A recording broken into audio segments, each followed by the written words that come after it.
ഷാഹി ഇഫക്റ്റിലേക്ക് ഏവർക്കും സുസ്വാഗതം. ഒരു പ്രൊപ്പഗാൻഡയാണ്. ഈ പ്രൊപ്പഗാൻഡയെ നമ്മുടെ അത് ഞാൻ ഇത് പറയുമ്പോൾ ഒരു കാര്യം കൂടെ പറഞ്ഞ് അവസാനിപ്പിക്കാം. മണിപ്പൂരിലെ കലാപം എന്ന് നോക്കണം. പ്രധാനമന്ത്രി 2.5 വർഷം കഴിഞ്ഞാണ് പോകുന്നത്. ആ മണിപ്പൂരിലെ ജനതയ്ക്ക് കണ്ണീരൊപ്പം കഴിഞ്ഞിട്ടില്ല. അവിടെ എല്ലാം വിവേചനമാണ്. ആ മണിപ്പൂരി ജനതയ്ക്ക് കേരളത്തിലാണ് ആശ്രയം കൊടുത്തത്. എത്രയോ മണിപ്പൂരി വന്ന് പഠിച്ചു. കേരള സർക്കാർ അവർക്ക് കൃത്യമായ എല്ലാ സൗകര്യങ്ങളും ഒരുക്കി. എന്തുകൊണ്ടാണ് അത്രയും ദൂരത്തുനിന്ന് ഇവിടെ വരേണ്ടി വരുന്നത്? സമാധാനവും സുരക്ഷയുമുള്ള ഒരു സംസ്ഥാനം ഇതാണ് എന്ന് എവിടെയും മനസ്സിലാകും. ഈ വർഗീയ കലാപങ്ങളൊക്കെ നോർത്ത് ഇന്ത്യയിൽ ഉണ്ടാവുന്നവരല്ല, കേരളത്തിലും കുഞ്ഞു കുഞ്ഞു കലാപങ്ങൾ ഉണ്ടായിട്ടുണ്ട്. കലാപം ഉണ്ടായ 2-ാം ദിവസം തീരും, അല്ലെ പിറ്റേ ദിവസം തീരും.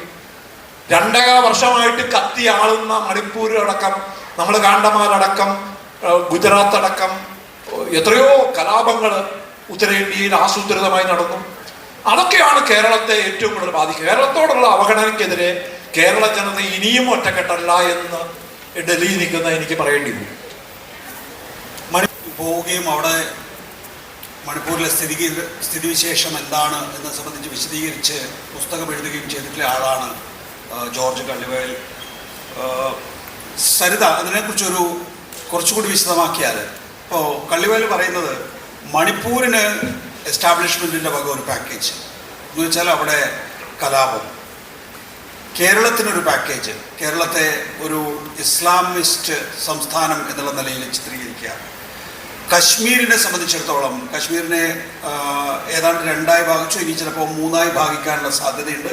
പുതിയ സംഘർഷം ലഡാക്കിൽ നടന്നുകൊണ്ടിരിക്കുകയാണ്. ഇപ്പോൾ കലാപങ്ങൾ ഉണ്ടാക്കിക്കൊണ്ടിരിക്കുകയാണ്, നിർമ്മിച്ചുകൊണ്ടിരിക്കുകയാണ് എന്ന തോന്നലാണ് നമുക്കുള്ളത്. അങ്ങനെ വ്യത്യസ്ത മേഖലകളിൽ ഇപ്പം സദ്ദാം ഹുസൈനെതിരായിട്ടുള്ള ഏറ്റവും പ്രധാനപ്പെട്ട ആക്ഷേപം എന്തായിരുന്നു? അദ്ദേഹം മനുഷ്യരെ കൂട്ടത്തോടെ കൊല്ലുന്ന ആയുധങ്ങൾ ഉണ്ടാക്കുന്നു എന്നായിരുന്നു. അല്ലെങ്കിൽ ആ ആയുധങ്ങൾ തന്നെ മനുഷ്യർക്കിടയിൽ വിതറുന്നു എന്നുള്ളതാണ്. യഥാർത്ഥത്തിൽ ഈ തരത്തിലുള്ള കലാപങ്ങൾ ഉണ്ടാക്കി നമ്മുടെ ഭരണകൂടം നമുക്ക് എതിരെ പ്രവർത്തിക്കുന്നുണ്ടോ? വാസ്തവത്തിൽ നമ്മൾ ഇത് സദ്ദാം ഹുസൈൻ, ഹിറ്റ്ലർ തുടങ്ങി പല ആളുകളുമായിട്ടും കമ്പയർ ചെയ്യാവുന്നതാണ്. ചരിത്രം പഠിക്കാൻ. കാരണം അവർ ഉപയോഗിച്ചിരുന്ന ടെക്നിക്സ് വ്യത്യാസമാണെന്നേ ഉള്ളൂ. അന്ന് അത് വളരെ ബ്ലേറ്റൻ്റ് ആയിട്ടാണ് ചെയ്തിരുന്നത്. അതായത് സൈനൈഡ് കൊണ്ട് പോയ്സൺ ചെയ്യുന്നതും, സൈനൈഡ് കൊണ്ട് ഉടൻ വരണം, അല്ലെങ്കിൽ ഗ്യാസ് ചേമ്പർ ഉടൻ വരണം. അർസനിക് വെച്ച് പോയ്സൺ ചെയ്യുന്നത്, അർസനിക് സ്ലോ പോയ്സൺ ആണ്. അതായത് ഒരു ഹെയ്റ്റ് സൃഷ്ടിച്ച്, ഹെയ്റ്റ് മറ്റുള്ള സ്റ്റേറ്റുകളിലെ ആളുകൾക്ക് ഈ സ്റ്റേറ്റിനോടുള്ള ഒരു ഹെയ്റ്റ് എലമെൻ്റ് സൃഷ്ടിക്കുക, അല്ലെങ്കിൽ കമ്മ്യൂണൽ ഡിസാർമണി സൃഷ്ടിക്കുക. അങ്ങനെ ചെയ്ത് വളരെ പഴയ ഡിവൈഡ് ആൻഡ് റൂൾ എന്നുള്ള ടെക്നിക്കിൻ്റെ ഒരു പുതിയ കാല ആവർത്തനം, കൂടുതൽ സൊഫിസ്റ്റിക്കേറ്റഡ് മീൻസ് ഉപയോഗിച്ച്, സൈബർ സിസ്റ്റംസ് ഉപയോഗിച്ച്, ഈ വാട്സാപ്പുകൾ, ഇപ്പം നമ്മൾ നേരത്തെ കേരള സ്റ്റോറിയുടെ കാര്യം പറഞ്ഞല്ലോ, ഇതുകൊണ്ട് കൺവേർട്ടഡ് ആവുന്നത്, ഇതുകൊണ്ട് ഇതിൽ വിശ്വസിക്കുകയും, നേരത്തെ ശ്രീ രാജേന്ദ്രൻ പറഞ്ഞു പൂനെയിൽ പോയപ്പോൾ അവിടെയുള്ള ബാംഗ്ലൂർ പോയപ്പോൾ ആളുകൾ ചോദിച്ചു, ഇതിനെക്കുറിച്ച് ചോദിച്ചു. അങ്ങനെ ചോദിക്കുന്നത് കേരളത്തിലുള്ളവർ ചോദിക്കില്ല. കാരണം എന്താണെന്ന് വെച്ചാൽ ഇതൊരു എക്കോ ചേംബറാണ്. ഈ വാട്സാപ്പ് മെസ്സേജുകൾ അല്ലെങ്കിൽ ഇതിനെക്കുറിച്ചിട്ടുള്ള കേരള സ്റ്റോറി ഗംഭീരമാണ്, അല്ലെങ്കിൽ ഈ പറഞ്ഞ കാര്യങ്ങളെല്ലാം കുറിച്ചിട്ടുള്ള പ്രൊപ്പഗാൻഡ സഞ്ചരിക്കുന്നത് മുഴുവൻ ഒരേ റൂട്ടുകളിലാണ്. അവർ ഓൾറെഡി അതേ ആളുകളെ ഇതേപോലെ നമ്മളിപ്പോൾ ചെയ്യുന്നത് പോലെ preaching to the already people who are converted, അതുപോലെയുള്ളത് അത് ചെയ്യുന്നില്ല. പക്ഷെ അപ്പം നമ്മൾ ആലോചിക്കേണ്ടത്, നമ്മളെപ്പോലെയുള്ള ഒരു കമ്മ്യൂണിറ്റി, ഒരു സെക്യുലർ എന്ന ഫാബ്രിക് ഇപ്പോഴും അവശേഷിച്ചിട്ടുണ്ട് എന്ന് അഭിമാനിക്കുന്ന ഒരു സമൂഹത്തിന് ഈ ഇന്ത്യയിൽ ചുറ്റുമുണ്ടായി വരുന്ന ഈ ഭിന്നിപ്പിക്കുന്ന ശക്തികൾക്കെതിരെ പിടിച്ചു നിൽക്കാൻ എന്ത് മാർഗങ്ങളാണ് ഇനി ആലോചിക്കേണ്ടത് എന്നുള്ളതിനെ കുറിച്ചാണ് നമ്മൾ വാസ്തവം പറഞ്ഞാൽ ഈ വിഷയം നമ്മളെ കൊണ്ടുവരുന്ന ഒരു ലാർജർ കോണ്ടെക്സ്റ്റ് അതാണ്. അപ്പം അതിനെക്കുറിച്ചിട്ടുള്ള ഒരു കൂട്ടായ ആലോചനകൾക്ക് സമയമായി. നമ്മളൊരു സമൂഹം എന്നുള്ള നിലയിൽ എല്ലാ വിഷയങ്ങളോടും പ്രതികരിക്കുന്നുണ്ടോ എന്നുള്ളതാണ്. നമ്മളെക്കുറിച്ച് മറ്റുള്ളവർ ചിലപ്പോൾ സ്വാഭാവികമായും ഇതൊരു കാലഘട്ടമാണല്ലോ. ഈ കാലഘട്ടത്തിൽ നമ്മൾ അർഹിക്കുന്ന ഭരണാധികാരികളോ നമ്മൾ അർഹിക്കാത്ത ഭരണാധികാരികളോ നമുക്കുണ്ടായെന്ന് വരാം. കാരണം ഒരു രാജ്യം എന്ന നിലയിലാണ് നമ്മൾ ചിന്തിക്കുന്നത്, ഒരു സംസ്ഥാനം എന്നുള്ള നിലയിലല്ല നമ്മൾ ചിന്തിക്കുന്നത് എന്നുള്ളതുകൊണ്ടാണ്. പക്ഷെ ഒരു സംസ്ഥാനം എന്ന നിലയിൽ, നമ്മളൊരു സംസ്കാരം എന്ന നിലയിൽ നമ്മൾ ചിന്തിക്കുന്നുണ്ടോ എന്നുള്ളതും വളരെ പ്രധാനപ്പെട്ട വിഷയമാണ്. അതിൽ വിദ്യാർത്ഥികളുടെ അഭിപ്രായം, വിദ്യാർത്ഥികളുടെ ചോദ്യങ്ങൾ തീർച്ചയായും അനിവാര്യമാണ്. പാർവതി മുഴുവനെയാണ് ഞാൻ ഉദ്ദേശിക്കുന്നത്. ആർ പാർവതി ദേവി മലയാള മാധ്യമ രംഗത്ത് സജീവ സാന്നിധ്യമാണ്. ആർ പാർവതി ദേവിയോട് എനിക്ക് ചോദിക്കാനുള്ളത് വെച്ചാൽ, നേരത്തെ ശ്രീ ജോർജ് കള്ളിവയൽ പറഞ്ഞു മണിപ്പൂരിൽ നിന്നുള്ള ചിലർക്ക് നമ്മൾ അഭയം കൊടുത്തു എന്നുള്ളത്. യഥാർത്ഥത്തിൽ അത് നമ്മുടെ ഒരു രീതിയാണോ? നമ്മൾ ആ നിലയിൽ പലായനം ചെയ്യുന്നവരെ സ്വീകരിക്കാൻ മനസ്സുള്ളവരാണോ? അതോ നമ്മളും ഇന്ത്യയിലെ മറ്റു ഭാഗങ്ങളിലേതുപോലെ മതഭ്രാന്തന്മാരുള്ള സ്ഥലമാണോ?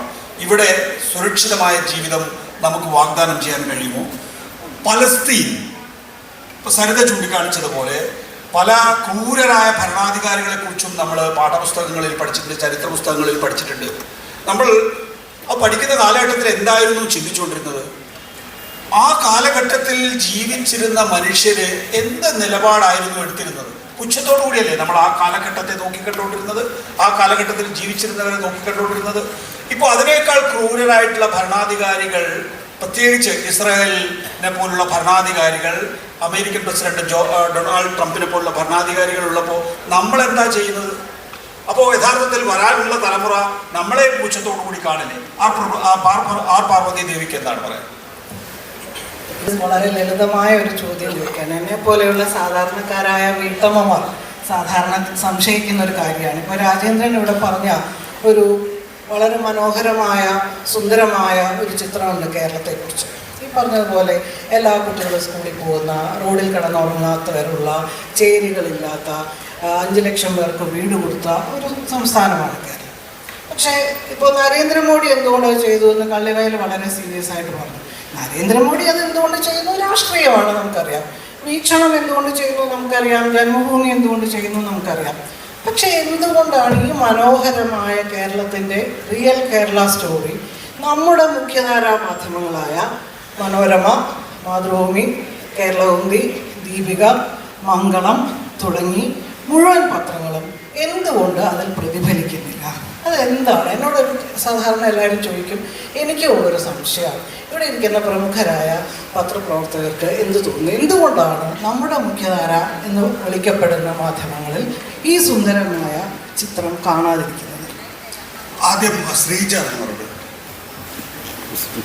ഈ കൂട്ടത്തിൽ ഏറ്റവും ചെറിയ പ്രവർത്തന പരിചയവും ഒക്കെയുള്ള ഒരാളെന്ന നിലയ്ക്ക് ഞാൻ മനസ്സിലാക്കുന്ന ഉത്തരം വളരെ സിമ്പിളാണ്. എല്ലാ നൈതികതയ്ക്കും അപ്പുറത്താണ് മാർക്കറ്റ് എന്ന യാഥാർത്ഥ്യം എന്നതാണ് ഞാൻ അതിന് കണ്ടെത്തിയ ഉത്തരം. പാർവതി ചേച്ചിയൊക്കെ പോലെ ഞാനും ആലോചിച്ചിട്ടുണ്ട് എന്തുകൊണ്ടാണ് നമുക്കത്. ഈ കഴിഞ്ഞ ദിവസം ഉണ്ടായ ഒരു അനുഭവമാണ്. രാത്രി ഏറെ വൈകി, ഒരു 9:30 കഴിഞ്ഞിട്ട് ഒരു സുഹൃത്ത് എന്നെ വിളിച്ചു ചോദിച്ചു, എന്താണ് നിങ്ങൾ ഈ ഗാസയിലെ വാർത്തയൊന്നും കൊടുക്കാത്തത്? അപ്പം ഞാൻ പറഞ്ഞു, ഗാസയിലെ വാർത്ത അവിടെ ഈ നടക്കുന്നതൊക്കെ വിഷ്വൽസ് അടക്കം കാണുന്നില്ലേ? ഞങ്ങൾ കാണുന്നുണ്ട്, പിന്നെന്താ നിങ്ങൾ കാണാത്തത്? ഞാൻ പറഞ്ഞു, അത് മലയാളിക്ക് ഒരു പുതുമയല്ലാതെ ആയി കഴിഞ്ഞു. പുതുമ ഇല്ലാത്ത ഒന്നും ഇനി വേണ്ട എന്ന നിലയ്ക്ക് മലയാളി വായനക്കാരും മലയാളി ഓഡിയൻസും മാറി. അത് ആ നിലയ്ക്ക് മതി, അവർക്കതാണ് വേണ്ടത്, അല്ലെങ്കിൽ അവർക്കത് വേണ്ട എന്നൊരു മുൻധാരണയിലേക്ക് ഞാൻ ഉൾപ്പെടുന്ന മാധ്യമങ്ങളും മാറി. അതുകൊണ്ട് പുതുമ എന്താണോ, ഇന്നിപ്പോൾ ഈ വേദിയിലൊരു പൊയ്ക്കാൽ നൃത്തം നടന്നാൽ അതാണ് പുതുമയെന്ന് തോന്നിയാൽ അത് കൊടുക്കും. അപ്പുറത്തുള്ള വളരെ പ്രധാനപ്പെട്ട ഒരു വാർത്ത കണ്ടില്ലെന്ന് നടിക്കാൻ ഒരു മടിയില്ലാത്ത തരത്തിലേക്ക് കേരളത്തിലെ മാധ്യമങ്ങൾ മാറി. ഒറ്റ കാരണം, അത് വിറ്റുപോവുക എന്നതാണെന്നാണ് ഞാൻ മനസ്സിലാക്കുന്നത്. ശ്രീജ, പുതുമയേക്കാൾ കൂടുതൽ കോൺട്രവേഴ്സീസ്, വിവാദങ്ങളാണ് കേരളത്തിൽ വിറ്റ് തിന്നുന്നത്. അതാണ് പ്രശ്നമെന്നാണ് എനിക്ക് തോന്നുന്നത്. ഞാൻ പറയട്ടെ, എൻ്റെ അഭിപ്രായം ഇതിനകത്ത് മാർക്കറ്റിൻ്റെ കാര്യത്തിലുണ്ട്, വിവാദങ്ങളുണ്ട്. പക്ഷേ മാർക്കറ്റ് വിവാദങ്ങൾ അതിനുമെല്ലാം ഉപരി രാഷ്ട്രീയമാണ്. ഞാൻ ഒറ്റ ഉദാഹരണം പറഞ്ഞുതരാം. ഇവിടെ ഒരു അയ്യപ്പ സംഗമം നടന്നിട്ടുണ്ടാവും. സർക്കാർ ഒരു അയ്യപ്പ സംഗമം സംഘടിപ്പിച്ചു. അതിൽ ഒട്ടേറെ വിമർശനങ്ങളുമുണ്ട്. എല്ലാ വിമർശനങ്ങളും വേണം, വിമർശിക്കാനുള്ള എല്ലാ സ്വാതന്ത്ര്യമുണ്ട്, എല്ലാ സ്വാതന്ത്ര്യമുണ്ട്. സർക്കാർ ഇപ്പോൾ വിമർശിച്ച ആർക്കെങ്കിലും എതിരെ കേസെടുക്കൊന്നും പറഞ്ഞില്ല, അതൊക്കെ അവരുടെ സ്വാതന്ത്ര്യം, വിമർശിക്കണം. അതേസമയത്ത് ഇവിടെ കുംഭമേള നടന്നല്ലോ. കുംഭമേള നടന്നപ്പോൾ കുംഭമേളയ്ക്കെതിരെ വിമർശനാത്മകമായി വാർത്ത കൊടുത്ത എത്ര മാധ്യമങ്ങളുണ്ട്. അവിടെ വലിയ തിക്കും തിരക്കും വിട്ട് കുറേ ആൾക്കാർ മരിച്ചു. അതിന് വിമർശിച്ച എത്ര മാധ്യമങ്ങളുണ്ട്. കുംഭമേളയെക്കുറിച്ച് ഏഷ്യാനെറ്റിന്റെ കവർ സ്റ്റോറിയിൽ ഒരു മാധ്യമം പറഞ്ഞ് അവരുടെ പേര് പറയുന്നത് ചെറിയൊരു വിമർശനം ഉന്നയിച്ചു. ആ സമയത്ത് ഏഷ്യാനെറ്റിന്റെ ഉടമസ്ഥനായ രാജീവ് ചന്ദ്രശേഖരൻ, നിങ്ങൾ ആലോചിക്കുക, രാജീവ് ചന്ദ്രശേഖരൻ എന്ത് ചെയ്യാം, സ്വന്തം സ്ഥാപനമാണ്, ആ മാധ്യമ പ്രവർത്തകരോട് തിരുത്താൻ ആവശ്യപ്പെടാം, അതുമല്ലെങ്കിൽ നടപടിയെടുക്കാം. ആ രാജീവ് ചന്ദ്രശേഖരൻ രണ്ടുമല്ല ചെയ്തു. രാജീവ് ചന്ദ്രശേഖരൻ ആ മാധ്യമ പ്രവർത്തകർക്കെതിരായി സോഷ്യൽ മീഡിയയിൽ പോസ്റ്റ് ഇട്ടു. ഒന്ന് ആലോചിക്കുക, എൻ്റെ അറിവ് വെച്ച് മാധ്യമ ചരിത്രത്തിൽ ആദ്യത്തെ സംഭവം കേട്ടോ, ഒരു മാധ്യമ ഉടമസ്ഥൻ സ്വന്തം മാധ്യമ സ്ഥാപനത്തിൽ ഒരു മാധ്യമ പ്രവർത്തകയെ വിമർശിച്ചുകൊണ്ട് സോഷ്യൽ മീഡിയയിൽ പോസ്റ്റ് ഇടാണ്. എന്തിനാ പോസ്റ്റ് ഇട്ടെന്ന് അറിയാമോ? അതായത് അയാൾ BJPയുടെ സംസ്ഥാന അധ്യക്ഷനാണ്. ഇവിടുത്തെ സൈബർ ആക്രമണങ്ങൾ, സംഘപരിവാറിന്റെ സൈബർ ആക്രമണങ്ങൾ, സൈബർ വേട്ടകൾക്കായിട്ട് ആ മാധ്യമ പ്രവർത്തകർ ഇട്ടുകൊടുക്കുകയാണ്. ലോക ചരിത്രത്തിൽ ഇങ്ങനെ ഒരു സംഭവം നടന്നിട്ടുണ്ടോ? ഒന്ന്, ഞാനത് പറയാനുള്ള കാര്യം വെച്ചാൽ ഇവിടെ ഇരിക്കുന്ന ഈ മാധ്യമ വിദ്യാർത്ഥികളായിട്ടുള്ളതിൽ ഞാൻ കാണുന്നതിൽ ഒരു പകുതിയിലധികം പെൺകുട്ടികളാണ്. എൻ്റെ സ്ഥാപനത്തിൽ കയറി ന്യൂസ് ഡെസ്കിൽ വന്നു കഴിഞ്ഞാൽ അവിടെ കാണുന്ന ഒരു 80% പെൺകുട്ടികളാണ്. അവിടെയാണ് ഒരു വനിതാ മാധ്യമ പ്രവർത്തകർ, അവരൊരു ഉന്നത സ്ഥാനത്ത് വഹിക്കുന്ന ഒരാളാണ്. ഞാൻ ഇവരുടെ ബ്രോഷർ നോക്കിയപ്പോൾ ആ മാധ്യമ പ്രവർത്തകരെ ഇതിനകത്ത് വിളിച്ചിട്ടുണ്ട്. ഒന്ന്, തീർന്നില്ല. രണ്ട്, ഇപ്പൊ അടുത്ത് അത് ചെയ്ത രാജീവ് ചന്ദ്രശേഖരൻ ഇപ്പൊ അടുത്തുണ്ടായ ഒരു സംഭവമാണ്. ഇവിടെ കരുവന്നൂർ ബാങ്ക് തട്ടിപ്പ് എന്ന് പറഞ്ഞ് നിങ്ങൾ കുറെ കാലം എല്ലാ മാധ്യമങ്ങളൊക്കെ വാർത്ത കൊടുത്തു. ഓക്കെ, നല്ല കാര്യം, നടപടി എടുത്തിട്ടുണ്ട്. അതേപോലെ തിരുവനന്തപുരത്തിന് വലിയ ബാങ്ക് തട്ടിപ്പ് നടന്നു. കുറച്ച് ദിവസങ്ങൾക്ക് മുമ്പ് ഒരു ബാങ്കിലെ അതിന്റെ ഒരു പ്രസിഡന്റ് ആയിരുന്ന ഒരാൾ, BJPയുടെ പ്രമുഖനായ നേതാവ്, ഇവിടെ ആത്മഹത്യ ചെയ്ത സമയത്ത് റിപ്പോർട്ട് ചെയ്യാൻ പോയ മാധ്യമപ്രവർത്തകരെ കൂട്ടത്തോടു കൂടി BJPക്കാരും പ്രവർത്തിച്ചു. പല ആൾക്കാരുടെ ക്യാമറകൾ തല്ലിപ്പൊട്ടിച്ചു. ഇതിനെക്കുറിച്ച് BJPയുടെ സംസ്ഥാന അധ്യക്ഷനായ രാജീവ് ചന്ദ്രശേഖരനോട് പ്രതികരണം ആരാഞ്ഞത് കൈരളി TVയുടെ ഒരു വനിതാ റിപ്പോർട്ടറാണ്. ആ റിപ്പോർട്ടറോട് നീ സംസാരിക്കില്ല, ഞാൻ കാണിച്ചു തരാം എന്നാണ് പറഞ്ഞത്. നിങ്ങൾ ആലോചിക്കുക. ഇത് കഴിഞ്ഞു ഇന്നലെ ഇപ്പോൾ രാജീവ് ചന്ദ്രശേഖരൻ ഡൽഹി പത്രസമ്മേളനം നടത്തി. ആദ്യം കണ്ടീഷൻ എന്താണ്? ചോദ്യം ചോദിക്കുന്ന എല്ലാവരും തന്നെ ആദ്യം ഏതാണ് നിങ്ങളുടെ ചാനൽ എന്ന് പറയണം. കൈരളിയാണോ? ഇല്ല. ഇതാണ് ഇത് വനിതാ മാധ്യമ പ്രവർത്തകരുടെ അവസ്ഥയെ പറയുന്നത്. സുരേഷ് ഗോപി എന്നൊരാളുണ്ട്, സുരേഷ് ഗോപി കേന്ദ്രമന്ത്രിയാണ്. സുരേഷ് ഗോപി ഇപ്പൊ പത്രക്കാരെ കാണാറില്ല. സുരേഷ് ഏട്ടാ എന്ന് വിളിച്ച് പിന്നാലെ നടക്കുന്ന കുറച്ച് പത്രക്കാരെ പേഴ്സണലായിട്ട് കാണും. പത്രസമ്മേളനം നടത്താറില്ല, പത്രക്കാരെ കാണാറില്ല. പത്രക്കാരെ കാണുകയാണെങ്കിൽ തന്നെ അദ്ദേഹത്തിന് തോളത്ത് കൈയിടണം. ഒരിക്കൽ തോളത്ത് കൈകിട്ടും, അപ്പൊ മാധ്യമപ്രവർത്തകർ തട്ടിമാറ്റി വീണ്ടും തോളത്ത് കൈകിട്ടും. ഇതിനെ വേറൊരു മാധ്യമപ്രവർത്തകർ തൃശ്ശൂർ വെച്ച് ചോദ്യം ചെയ്തു. ആ മാധ്യമപ്രവർത്തകരെ സുരേഷ് ഗോപി ഭീഷണിപ്പെടുത്തി. എന്നിട്ട് പറഞ്ഞു, എന്ത്, ഇവിടെ മാറ്റി നിർത്തണം, എങ്കിൽ മാത്രമേ സംസാരിക്കുന്നു എന്ന് പറഞ്ഞു. അപ്പോൾ തൃശ്ശൂരിലെ മറ്റു പത്രക്കാരൊക്കെ കൂടിയിട്ട് ആ പെൺകുട്ടീനെ സംരക്ഷിക്കേണ്ട ആൾക്കാരാണ്, അവരെല്ലാവരും കൂടി ആ കുട്ടീനെ മാറ്റി നിർത്തി സുരേഷ് ഏട്ടൻ്റെ മുമ്പാകെ ചെന്നിട്ട് മയക്ക് പിടിച്ചു. അന്ന് ആ അപമാനത്തിനായ മാധ്യമപ്രവർത്തക, ഞാൻ അറിഞ്ഞിടത്തോളം മാധ്യമപ്രവർത്തനം തന്നെ അവസാനിപ്പിച്ചു. ഇതാണ്. അതുപോലെ നമ്മുടെ K. സുരേന്ദ്രൻ, എനിക്കുണ്ടായ അനുഭവമാണ്. അത് നികേഷ് നേരിട്ട് അറിഞ്ഞിട്ടുണ്ടാവാം. പാലക്കാട് തെരഞ്ഞെടുപ്പ് ആ സമയത്ത് NN കൃഷ്ണദാസുമായി ബന്ധപ്പെട്ട് അറിയാൻ വിവാദമായ പ്രസ്താവന ഉണ്ടായി. അപ്പോൾ ഒരു ദിവസം രാവിലെ എനിക്ക് തോന്നുന്നു ബ്രേക്ക്ഫാസ്റ്റ് പത്രക്കാർക്ക് പ്രശ്നമുണ്ട്. പത്രക്കാരെല്ലാവരും പറഞ്ഞു കൃഷ്ണദാസിന്റെ പ്രസ്താവന വിഷയത്തിൽ ഞങ്ങൾ പ്രശ്നം ചെയ്യില്ല പറഞ്ഞു. ഓക്കെ, ആ വിഷയത്തിൽ പിന്നീട് CPM അപ്പം തന്നെ പറഞ്ഞു ഇതിന്റെ പാർട്ടിയുടെ നിലപാടില്ല പറഞ്ഞു. മാത്രമല്ല NN കൃഷ്ണദാസിനെ ശാസിക്കുകയും ചെയ്തു. ഇത് കഴിഞ്ഞ് 2 ദിവസം കഴിഞ്ഞ സമയത്ത് K. സുരേന്ദ്രൻ അവിടെ പത്രക്കാരെ കണ്ടു. പത്രക്കാരോട് K. സുരേന്ദ്രൻ പറഞ്ഞു, BJPക്ക് എതിരായിട്ട് വാർത്ത കൊടുക്കുന്നവരെ ഞങ്ങൾ വീട്ടിൽ കയറി കൈകാര്യം ചെയ്യും. ഇതേ സുരേന്ദ്രൻ 2 ദിവസം കഴിഞ്ഞ് പത്രസമ്മേളനം നടത്തി. പത്രക്കാരെല്ലാവരും സുഖമായിട്ട് അദ്ദേഹത്തിന്റെ പ്രശ്നം ചോദിച്ചു. അപ്പം ഇത് കഴിഞ്ഞതിന് ശേഷം ഞാനൊരു പത്രസമ്മേളനത്തോട് ചോദിച്ചു, എടാ നീ പഴയ SFIക്കാരൻ. ഞാൻ ചോദിച്ചു, എടാ നീ എന്താണ് ചെയ്യുന്നത്? CPMകാരൻ്റെ ഒരു കാര്യം വന്നു കഴിഞ്ഞാൽ നിങ്ങൾ എന്ത് ചെയ്യും? ഭക്ഷണം ബഹിഷ്കരിക്കും. ആ സമയത്ത് വീട്ടിൽ കയറി അടിക്കുന്ന പറഞ്ഞ ആളുടെ എന്ത് ചെയ്യുന്നു, ഭക്ഷണം കഴിക്കാൻ നിങ്ങൾക്ക് യാതൊരു പ്രശ്നമില്ല. അപ്പൊ പറഞ്ഞത് വെച്ചാൽ പറഞ്ഞത് ശരിയാണ്. പക്ഷേ BJPക്കാരൻ്റെ എന്തെങ്കിലും ഒരു സംഗതി ബഹിഷ്കരിച്ചു കഴിഞ്ഞാൽ എനിക്ക് തിരിച്ചെൻ്റെ ഓഫീസിൽ പോകണം. ഞാൻ അപ്പോഴേക്കും എൻ്റെ പണി. നമ്മുടെ മാധ്യമ സ്ഥാപനങ്ങൾ, കേരളത്തിലെ മഹാഭൂരിപക്ഷം വരുന്ന മാധ്യമ സ്ഥാപനങ്ങളെയോ നേരിട്ടോ അല്ലെങ്കിൽ വളഞ്ഞ വഴിക്കോ ഇന്ന് നിയന്ത്രിക്കുന്നത് സംഘപരിവാറാണ്. ഇതാണ് കേരളം നേരിടുന്ന ഏറ്റവും പ്രധാനപ്പെട്ട വിഷയം. അതിന്റെ ഏറ്റവും വലിയ ഇരകൾ എന്ന് പറഞ്ഞാൽ വനിതാ മാധ്യമപ്രവർത്തകർ. അതാണ് രാജേന്ദ്ര പറയാനുള്ളത്. കൂടുതൽ ചോദ്യങ്ങൾ പ്രതീക്ഷിക്കുന്നുണ്ട്. കുട്ടികളിൽ നിന്നാണ് കൂടുതൽ ചോദ്യങ്ങൾ യഥാർത്ഥത്തിൽ ആഗ്രഹിക്കുന്നത്. പറഞ്ഞോളൂ സാർ നമസ്കാരം, എൻ്റെ ഒരു ആദിൽ നിന്നാണ്. ബേസിക്കലി എനിക്ക് ചോദിക്കാനുള്ളത്, ഈ ഈ ഹിന്ദുത്വ ഇന്ത്യക്കകത്ത് അവരുടെ പവർ ഗെയിൻ ചെയ്യുന്നതിന് വേണ്ടിയിട്ട് നടത്തുന്ന ഒരു സോഷ്യൽ എഞ്ചിനീയറിംഗ് ഉണ്ട്. അവർ ക്രിയേറ്റ് ചെയ്യുന്ന ഒരു സ്ട്രക്ചറൽ ബേസ് ഉണ്ട്.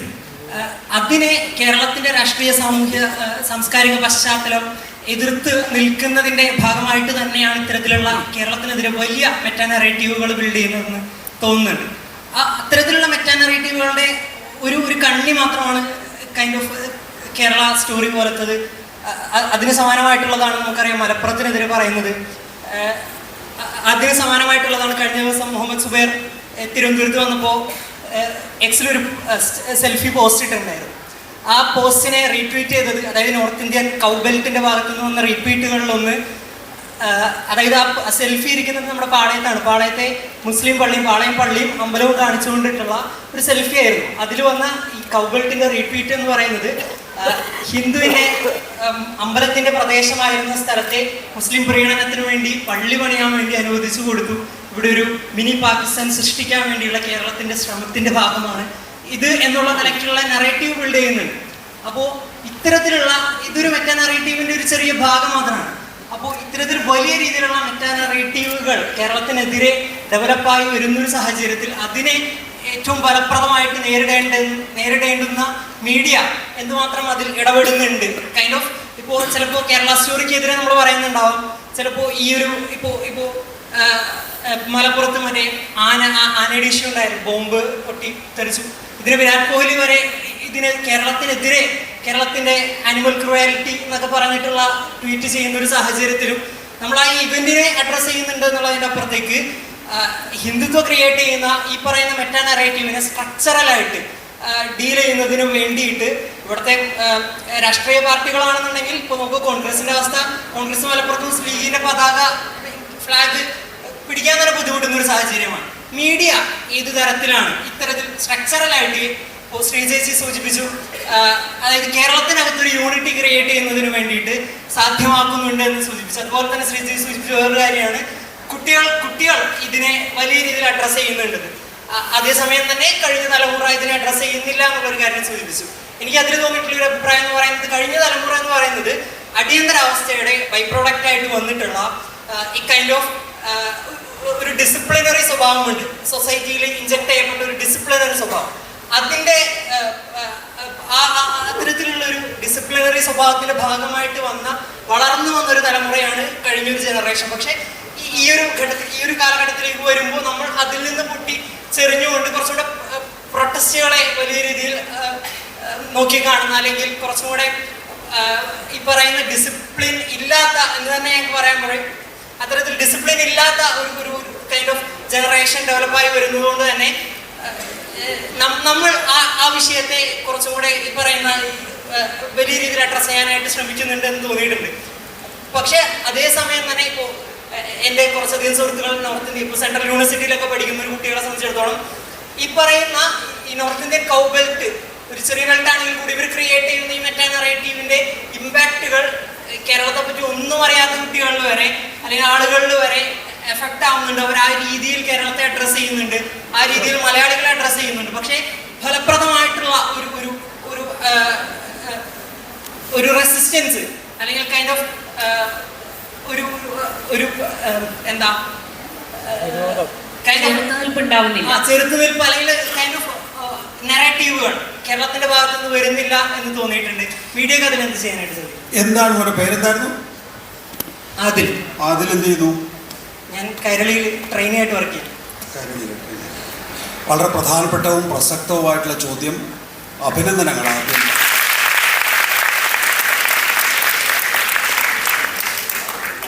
നോക്കൂ, ഇതിനകത്ത് ഞാൻ ഒരു മറുപടി പറയാൻ ആഗ്രഹിക്കുകയാണ്.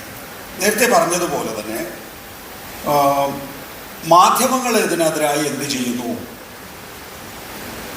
ഒരു സോഷ്യൽ എഞ്ചിനീയറിങ്ങിന് വർഗീയമായ സ്വഭാവമുള്ള രാഷ്ട്രീയ പാർട്ടികൾ നടത്തുമ്പോൾ മാധ്യമങ്ങൾ എന്ത് ചെയ്യാൻ ശ്രമിക്കുന്നു എന്നുള്ള വളരെ പ്രധാനപ്പെട്ട ചോദ്യം നേരത്തെ ശ്രീമതി ആർ പാർവതി ദേവി ചോദിച്ചു കഴിഞ്ഞു. അത് വളരെ വളരെ വളരെ ഇമ്പോർട്ടൻ്റ് ആണ്. ഈ ഘട്ടത്തിൽ നമ്മൾ ചർച്ച ചെയ്യേണ്ട വിഷയമാണ്. അത് മാധ്യമങ്ങൾ സ്വയം വിമർശനാത്മകമായി കൈകാര്യം ചെയ്യേണ്ട കാര്യമാണ്. മാധ്യമങ്ങൾ ഒന്നും ചെയ്യുന്നില്ല എന്ന് മാത്രമല്ല, ഈ തരത്തിലുള്ള ഒരു നറേറ്റീവ് സൃഷ്ടിക്കാനുള്ള ബോധപൂർവമായിട്ടുള്ള ശ്രമം മാധ്യമങ്ങളെ കൊണ്ടുകൂടി ചെയ്യിക്കുന്നു എന്നാണ് ആർ പാർവതി ചോദിച്ച ചോദ്യത്തിൽ ഒളിപ്പിച്ചു വച്ചിരിക്കുന്ന ആർ പാർവതിയുടെ ഉത്തരം എന്ന് പറയുന്നത്. ഞാൻ അതിനോട് യോജിക്കുകയും ചെയ്യുന്ന ആളാണ്. 1996 ഞാൻ എൻ്റെ മാധ്യമപ്രവർത്തന ജീവിതം തുടങ്ങി. ഏഷ്യാനെറ്റ് എന്ന് പറയുന്ന ടെലിവിഷൻ ചാനൽ. ഞാനൊരു രാഷ്ട്രീയ കുടുംബത്തിൽ ജനിച്ച ആളാണ്. ഒരു രാഷ്ട്രീയ പാർട്ടിയുടെ ആഫീസ് പോലെ പ്രവർത്തിക്കുന്ന രാഷ്ട്രീയ കുടുംബത്തിൽ ജനിച്ചു വളർന്ന ഒരാളാണ്. എന്നെ സംബന്ധിച്ചിടത്തോളം രാഷ്ട്രീയ പ്രവർത്തനത്തിൽ തുടരുക എന്നുള്ളതായിരുന്നു സ്വാഭാവികമായും എന്നിൽ നിന്ന് എൻ്റെ കൂട്ടുകാർ, എൻ്റെ കുടുംബം ഒക്കെ പ്രതീക്ഷിച്ചിട്ടുണ്ടാവുക. പക്ഷെ 90കളിൽ എൻ്റെ തലമുറയെ സംബന്ധിച്ചിടത്തോളം ഒരു പ്രത്യേകതയുണ്ട്. നേരത്തെ അതിൽ ചൂണ്ടിക്കാണിച്ചതുപോലെ അടിയന്തരാവസ്ഥ കഴിഞ്ഞതിന് ശേഷം ഉണർന്നു വരുന്ന ഒരു യുവതലമുറയായിരുന്നു ഞങ്ങളുടേത്. അത് അടിയന്തരാവസ്ഥയെ ഭർസിക്കുന്നതാണ്, അടിയന്തരാവസ്ഥയെ വിമർശിക്കുന്നതാണ്. അതൊരു യുവതലമുറ രാഷ്ട്രീയമായി ആ നിലയിൽ വിവേകം ഉൾക്കൊണ്ടു എന്ന് മാത്രമല്ല, ആ ഘട്ടത്തിൽ ഉയർന്നു വന്നിട്ടുള്ള മാധ്യമങ്ങൾ പോലും അടിയന്തരാവസ്ഥ ഒരു പാരാമീറ്ററായി കണ്ടു എന്നുള്ളതാണ്. അടിയന്തരാവസ്ഥയെ എതിർത്ത മാധ്യമങ്ങൾ അവർക്ക് ചിലപ്പോൾ ദൈനംദിന തെറ്റുകൾ ഉണ്ടായിട്ടുണ്ടാകാമെങ്കിലും ആ ദൈനംദിന തെറ്റുകൾ മറന്നുകൊണ്ട് അവർ ചരിത്രപരമായ ശരി ഉൾക്കൊണ്ടവരാണ് എന്നതിൻ്റെ അടിസ്ഥാനത്തിൽ ആ മാധ്യമങ്ങളെ ഞാൻ റെപ്രസെന്റ് ചെയ്തിട്ടുള്ള യുവതലമുറ ഉയർത്തിപ്പിടിച്ചു. ദൈനംദിന ശരികൾ ചെയ്യുന്ന മാധ്യമങ്ങളാണെങ്കിൽ തന്നെയും അവർ അടിയന്തരാവസ്ഥയ്ക്ക് ഒപ്പം നിന്നവരാണെങ്കിൽ അവർ തുടർച്ചയായി നമ്മൾ മലബാറിലെ ഭാഷയിൽ പറഞ്ഞാൽ കലമ്പിക്കൊണ്ടിരുന്നു എന്ന് വെച്ച് കഴിഞ്ഞാൽ കലഹിച്ചുകൊണ്ടിരുന്നു ആ മാധ്യമങ്ങളെ എന്നാണ്. എന്നെ പോലുള്ള ആളുകൾ, വിദ്യാർത്ഥികളെ സംബന്ധിച്ചിടത്തോളം ജനാധിപത്യത്തിന് ഇനിയൊരു കേടുപാട് പറ്റില്ല. കാരണം എന്താ, അടിയന്തരാവസ്ഥ എന്ന് പറയുന്ന ഒരു തെറ്റിനെതിരായി എത്ര വേഗത്തിലാണ് അടുത്ത തലമുറ ഉണർന്നെഴുന്നേൽക്കുന്നത്. മാധ്യമലോകം അന്നുവരെ കണ്ടിട്ടില്ലാത്ത വിധത്തിൽ, അന്ന് വെറും മാധ്യമപ്രവർത്തകരാണ് മാധ്യമപ്രവർത്തന രംഗത്ത് വരുന്നതെങ്കിൽ എൻ്റെ തലമുറയോടുകൂടി മറ്റ് മേഖലകളിൽപ്പെട്ട ആളുകൾ പോലും, അതായത് സയൻസ് പഠിച്ചത്, എഞ്ചിനീയറിംഗ് പഠിച്ചവര്, അതുപോലെ നിയമം പഠിച്ചവര്, ഇവരൊക്കെ മാധ്യമരംഗത്ത് കടന്നു വന്നു തുടങ്ങിയിരുന്നു. അപ്പോൾ മാധ്യമം രംഗമാണ് യഥാർത്ഥത്തിൽ ജനാധിപത്യത്തിൻ്റെ ഏറ്റവും പ്രധാനപ്പെട്ട ആണിക്കല്ല് എന്നുള്ള നിലയിലായി 90കളുടെ തുടക്കത്തിൽ. അച്ചടി മാധ്യമങ്ങൾ വലിയ തോതിൽ പരിഷ്കരിച്ചു, പുരോഗമിച്ചു. ദൃശ്യമാധ്യമങ്ങൾ പുതിയ സംരംഭങ്ങൾ എന്നുള്ള നിലയിൽ വലിയ നിലയിൽ ഊർജം ഉൾക്കൊണ്ടു. ഓരോ ന്യൂസ് മുറികളും 24 മണിക്കൂറും പ്രവർത്തിക്കുന്നു എന്ന് മാത്രമല്ല, സമൂഹത്തിലെ ഓരോ ചലനവും യഥാർത്ഥത്തിൽ ഈ ന്യൂസ് മുറികൾ ഉൾക്കൊണ്ടു. വളരെ വൈബ്രന്റ് ആയിട്ടുള്ള ന്യൂസ് മുറികൾ ടെലിവിഷൻ ചാനലുകൾക്ക് ഉണ്ടായി എന്നുള്ളതാണ്. ഇവിടെ ഇത് സംഭവിക്കുമ്പോൾ തന്നെ, അതായത് 90കളിൽ ഇത് സംഭവിക്കുമ്പോൾ തന്നെ സമാന്തരമായി നവോദാരവൽക്കരണം കൂടി ഉണ്ടാകുന്നുണ്ട്. ഇനി ഞാൻ ചിലപ്പോൾ ക്ലീഷേ വാക്കുകൾ പറഞ്ഞെന്ന് എനിക്കും ആരും ഉറങ്ങരുത്. കാരണം നമുക്ക് നേരത്തെ ശ്രീജ പറഞ്ഞതുപോലെ പുതിയ കാര്യങ്ങളോട് മാത്രം താല്പര്യമുള്ള ഒരു സമൂഹമായി നമ്മൾ മാറിക്കഴിഞ്ഞല്ലോ. അപ്പോൾ ഈ നവോദാരവൽക്കരണം യഥാർത്ഥത്തിൽ ചെയ്തത് എന്താണ്? ഈ ഉണർന്നു വരുന്ന സമൂഹത്തെ, ഉണർന്നു വരുന്ന മാധ്യമങ്ങളെ പരമാവധി മരവിപ്പിക്കുക എന്നുള്ളതും പിടിച്ചെടുക്കുക എന്നുള്ള ലക്ഷ്യത്തിലാണ് അവർ മുന്നോട്ട് പോയിട്ടുള്ളത് എന്നുള്ളതാണ്. അത് നമ്മൾ അപ്പോൾ അറിഞ്ഞില്ല. എങ്ങനെ അറിഞ്ഞില്ല? ഒരു തവളയുടെ കഥ പറയും. നമ്മൾ ഒരു തവളയെ ഒരു കലത്തിലിട്ട്, പച്ചവെള്ളത്തിലുള്ള കലത്തിലിട്ട് അതിനെ പതുക്കെ ചൂടാക്കിക്കൊണ്ടിരുന്നു കഴിഞ്ഞാൽ അതറിയില്ല അത് വെന്തു പോകാൻ പോവുകയാണെന്നുള്ളത്. അതേസമയം ചൂടുവെള്ളത്തിലുള്ള അല്ലെങ്കിൽ തിളക്കുന്ന വെള്ളത്തിലിട്ട് കഴിഞ്ഞാൽ ആ തവള ആ കലത്തിൽ നിന്ന് എങ്ങനെയെങ്കിലും അതിൻ്റെ സർവ്വശക്തി എടുത്ത് ചാടും. നമ്മൾ യഥാർത്ഥത്തിൽ ഉണ്ടായിരുന്നത് ഈ തണുത്ത വെള്ളം പതുക്കെ പതുക്കെ പതുക്കെ പതുക്കെ ചൂടാക്കുന്ന കലത്തിലായിരുന്നു ഞാനടക്കമുള്ള തവളകൾ. സംഭവിച്ചത് എന്താണ്? അധികം നീളാതെ, അതായത് 91 മുതൽ 2014 വരെയുള്ള കാലഘട്ടം നമ്മളെ നല്ല രീതിയിൽ ചൂടാക്കാനാണ് അന്നത്തെ കേന്ദ്ര ഭരണകൂടം ശ്രമിച്ചിട്ടുള്ളതെങ്കിൽ 2014 ശേഷമുള്ള ഭരണകൂടം നരേന്ദ്രമോദിയുടെ നേതൃത്വത്തിലുള്ളത് ആകുമ്പോഴേക്കും യഥാർത്ഥത്തിൽ അവർക്ക് പെട്ടെന്ന് ചൂടാക്കേണ്ടി വന്നില്ല. കാരണം ഓൾറെഡി അത് ചൂടായി കിടക്കുന്നതായിരുന്നു, തിളച്ചുകൊണ്ടിരിക്കുകയായിരുന്നു. ആ തിളച്ചുകൊണ്ടിരിക്കുന്നത് അതേ നിലയിൽ തന്നെ ഉപയോഗിക്കാൻ സാധിച്ചു എന്നുള്ളതാണ്. അപ്പോൾ അങ്ങനെ തിളച്ചു കൊണ്ടിരിക്കുന്ന ഒരു കലത്തിലെ കുറെ തവളകളെയാണ് യഥാർത്ഥത്തിൽ നരേന്ദ്രമോദിക്ക് കിട്ടിക്കൊണ്ടിരുന്നത്. അതാണ് അന്നത്തെ യുവസമൂഹത്തിന്, അന്നത്തെ മാധ്യമ പ്രവർത്തകർക്ക് അതിനോട് പ്രതികരിക്കാൻ കഴിയാതെ പോയത്. കാരണം ഈ പറയുന്ന മാധ്യമ സ്ഥാപനങ്ങളെല്ലാം തന്നെയും ഒരു കോർപ്പറേറ്റ് കോൺഗ്ലോമറേറ്റിന്റെ ഭാഗമായി മാറിക്കഴിഞ്ഞിരിക്കുന്നു. ഇപ്പൊ നിങ്ങളുടെ കടിഞ്ഞാണ് യഥാർത്ഥത്തിൽ കോർപ്പറേറ്റുകളുടെ കയ്യിലേക്ക് എത്തിക്കഴിഞ്ഞിരിക്കുന്നു എന്നുള്ളതാണ് മാധ്യമങ്ങളുടെ. അപ്പോൾ കോർപ്പറേറ്റുകളെ സംബന്ധിച്ചിടത്തോളം അവർ നവോദാരവൽക്കരണ കാലഘട്ടത്തിൽ തന്നെ ഇതിന്റെ ഭാഗമാണെങ്കിൽ തന്നെയും മാധ്യമ സ്ഥാപനം കൂടി ലാഭകരമാകുന്ന വിധത്തിൽ പ്രവർത്തിക്കണം എന്നുള്ളത് കൊണ്ട് കോർപ്പറേറ്റുകൾ ആ കടിഞ്ഞാണ് ഒന്ന് അയച്ചു തരുമായിരുന്നു 91 മുതൽ 2014 വരെയുള്ള കാലഘട്ടത്തിൽ. 2014 ശേഷം പക്ഷെ അങ്ങനെ അയക്കേണ്ട കാര്യമില്ല. കാരണം ഈ കോൺഗ്ലോമറേറ്റിന്റെ ഭാഗമായിട്ടുള്ള മാധ്യമങ്ങൾ ലാഭകരമായിട്ടില്ലെങ്കിലും കുഴപ്പമില്ല. കേന്ദ്ര ഭരണകൂടത്തിന്റെ ഇച്ഛയ്ക്കനുസരിച്ച് പ്രവർത്തിക്കുകയാണ് എങ്കിൽ നയപരമായ തീരുമാനങ്ങൾ ഈ പറയുന്ന കോർപ്പറേറ്റുകൾക്ക് അനുകൂലമാക്കുകയും നിങ്ങൾക്ക് മാധ്യമങ്ങളുടെ ലാഭമില്ലാതെ കൊള്ളലാഭം നേടാൻ കഴിയുന്ന വിധത്തിൽ ഇന്ത്യൻ സമ്പദ്ഘടന മാറ്റി നൽകുകയും ചെയ്തു എന്നുള്ളതാണ്. ചുരുക്കത്തിൽ പറഞ്ഞു കഴിഞ്ഞാൽ 1970-കളിൽ അടിയന്തരാവസ്ഥ എന്ന് പറയുന്ന ഭരണഘടനയെ മരവിപ്പിക്കുന്ന കാര്യത്തെക്കാൾ വലിയ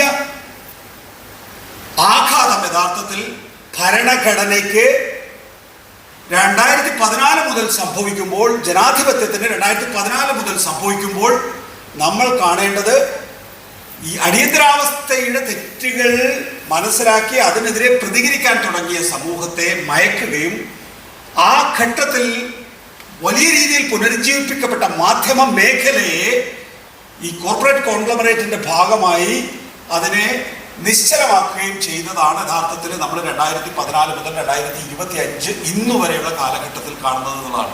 അപ്പോൾ അതിൽ ചോദിച്ച ചോദ്യത്തിലേക്ക് തിരികെ വന്നാൽ നോക്കൂ, നമ്മൾ വളരെ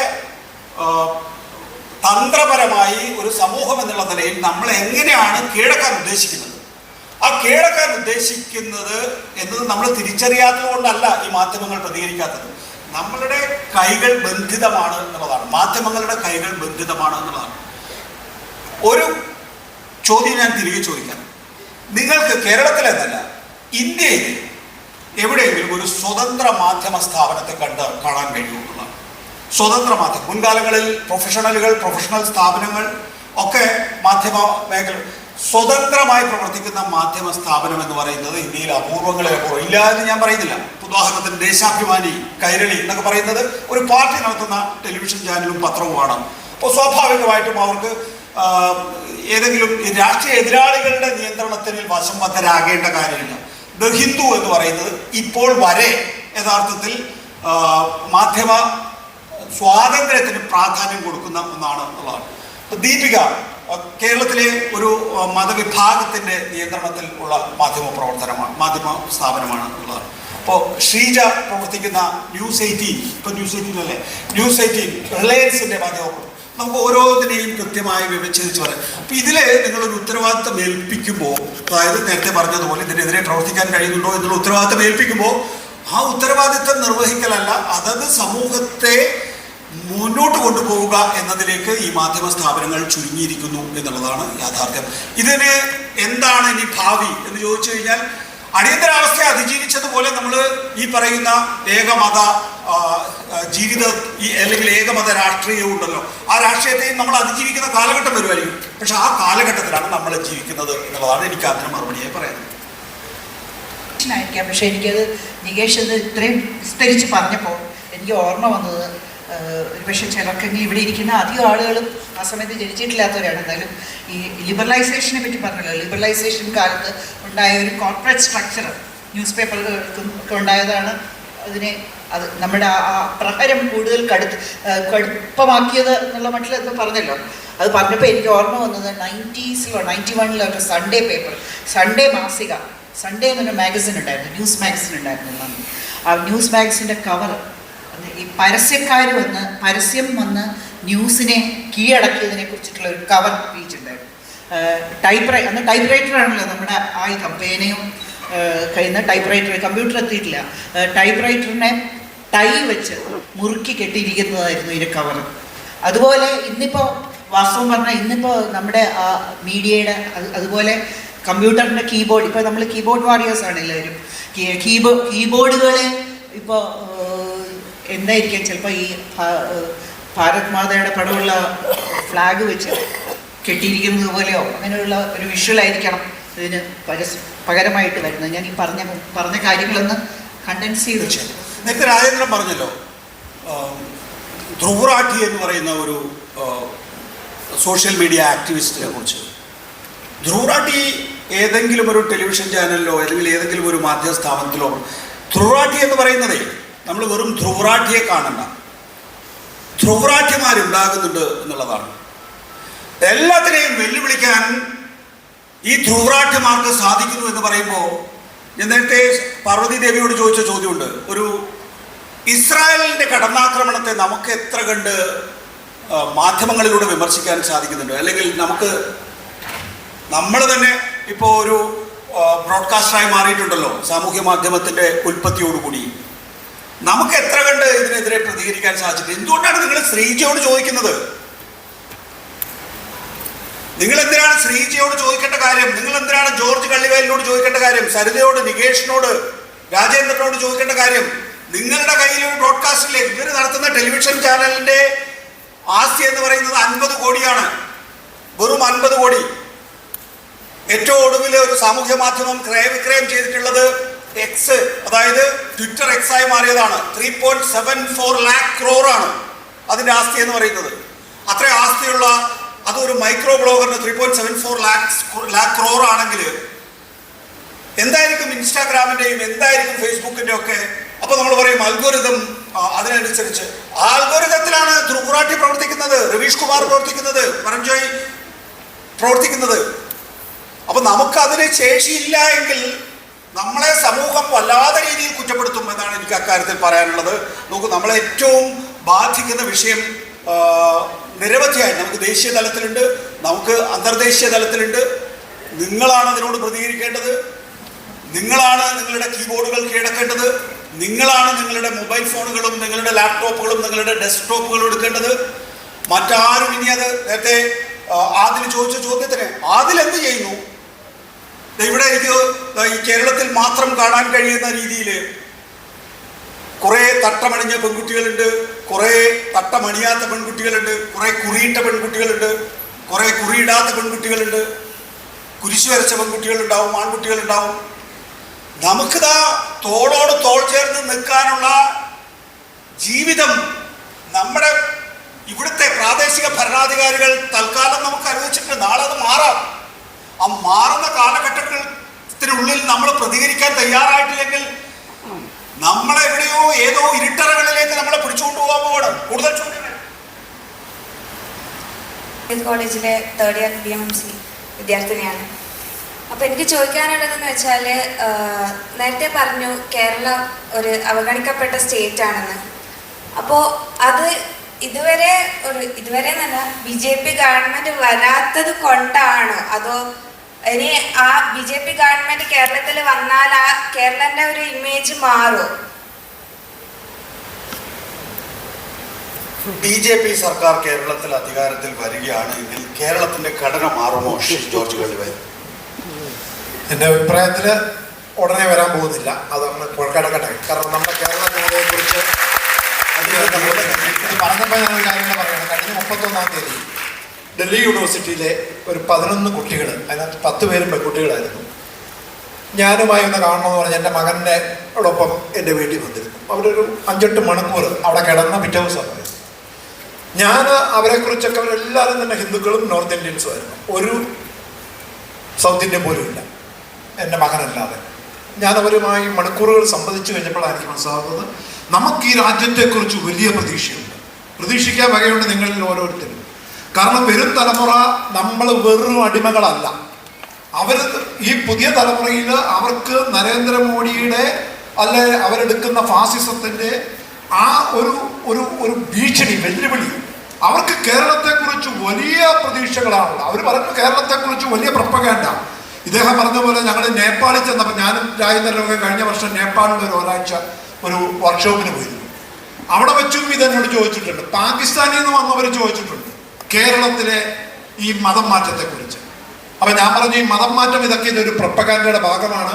നോർത്ത് ഇന്ത്യ വരുമ്പോൾ അവിടെ ക്രിസ്ത്യൻ കൺവേർഷനെ കുറിച്ചാണ് പറയുന്നത്, കേരളത്തിൽ വരുമ്പോൾ മുസ്ലിം കൺവേർഷനെ കുറിച്ചാണ് പറയുന്നത്. ഇവിടെ ക്രിസ്ത്യൻ കൺവേർഷൻ നമുക്കറിയാം 2.7% ഉണ്ടായിരുന്ന ക്രിസ്ത്യാനികൾ 2.3 കുറഞ്ഞു. അപ്പോഴും ലക്ഷക്കണക്കിന് ജനങ്ങളുടെ ജനസംഖ്യയിൽ കുറവുണ്ടാകുമ്പോഴും അത് പഞ്ചാബിൽ ചെല്ലുമ്പം സിഖുകാർക്കെതിരെയാണ്. ഇതിനെല്ലാം ഒരു ഒരു ഒരു ഒരു രാഷ്ട്രീയ അജണ്ടയുണ്ട്. ആ രാഷ്ട്രീയ അജണ്ടയെ മനസ്സിലാക്കാൻ വിവേകമുള്ള, നമ്മൾ പറയുന്ന ഈ നിർമ്മിത ബുദ്ധിയേക്കാൾ AI വിവേകമുള്ള, പക്വതയുള്ള ഒരു യുവതലമുറയിലാണ് എൻ്റെ പ്രതീക്ഷ. അതുകൊണ്ട് എനിക്ക് ഒരു ഭയപ്പാടുമില്ല. ഒരുപക്ഷെ നമ്മുടെ ഈ കേരളം പലതിനും മാതൃകയാണെന്ന് ഞാൻ പറഞ്ഞു. ഇപ്പോൾ ഈ ഒരു ഒറ്റ സെമിനാർ ഞാൻ നികേഷുമായിട്ട് അമേരിക്കയിൽ അടക്കം മാധ്യമ സമ്മേളനങ്ങൾക്ക് പോയിട്ടുണ്ട്. ഞാൻ ഒരു 19ഓളം രാജ്യങ്ങളിൽ പോയിട്ടുണ്ട്. പക്ഷേ ഒരു കാര്യം ഉറപ്പിച്ച് പറയാം, ഇന്ത്യയിൽ ഒരിടത്തോ ലോകത്തൊരിടത്തോ ഈ സ്കെയിലുള്ള ഒരു മാധ്യമ ഫെസ്റ്റിവൽ, ഒരു ഉത്സവം ഉണ്ടായിട്ടില്ല. അതാണ് കേരളം. അതിന് ഞാൻ RS ബാബുവിനെ പ്രത്യേകം അഭിനന്ദിക്കുകയാണ്. അതിന് ബുർക്കിന ഫാസയിൽ മുതൽ നമുക്കറിയാം കരൺ താപ്പറും രാജീവ് സർദേശായും അടക്കമുള്ളവർ ഇവിടെ എത്തി. അവരതിനെ വിലമതിക്കുന്നത് എന്തുകൊണ്ടാണ്? കേരളം മറ്റൊന്നാണ്. ആ കേരളവും മലയാളി എന്ന് പറയുന്നതിൽ എവിടെ ചെന്നാൽ അഭിമാനിക്കുന്ന ആളുകളാണ് നമ്മളെല്ലാം.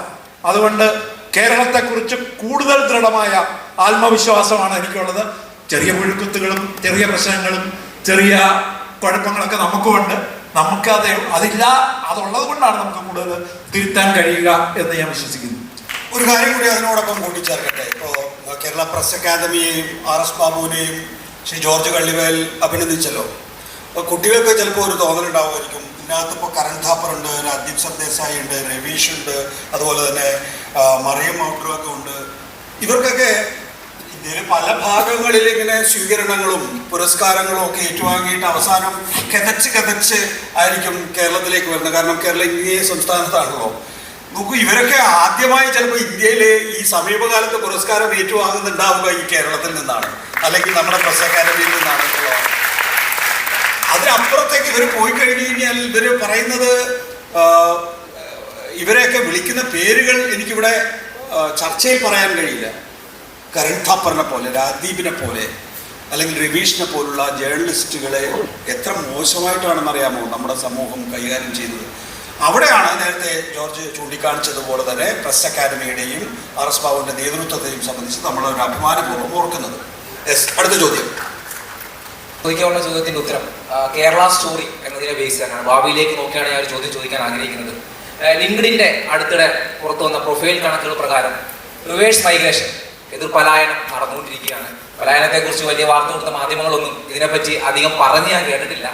അപ്പോൾ ഒരുപാട് വലിയ കമ്പനികളിൽ ഉയർന്ന സ്ഥാനങ്ങളിൽ ജോലി ചെയ്തുകൊണ്ടിരുന്ന ആളുകൾ കേരളത്തിലേക്ക് തിരിച്ചു വരികയാണെന്നാണ് കണക്കുകൾ പ്രകാരം പറയുന്നത്. അപ്പോൾ ഇവരെ സ്വീകരിക്കാൻ കേരളത്തിന്റെ വിവിധ ഭാഗങ്ങളിൽ അല്ലെങ്കിൽ വിവിധ മേഖലകളിൽ നമ്മളിപ്പോൾ ചട്ടഭേദഗതി അടക്കമുള്ള സംഭവങ്ങൾ സർക്കാർ ചെയ്യുന്നുണ്ട്. അതൊക്കെ സ്വാഗതാർഹമായ കാര്യമാണ്. കഴിഞ്ഞ ദിവസം നോർക്കയുടെ ഒരു ബിസിനസ് മീറ്റ് നടക്കുകയുണ്ടായി. ഭാവി കേരളത്തെക്കുറിച്ച് വലിയ ആശങ്കയോടുകൂടിയാണ് ആ മീറ്റപ്പിൽ ചർച്ചകൾ നടന്നത്.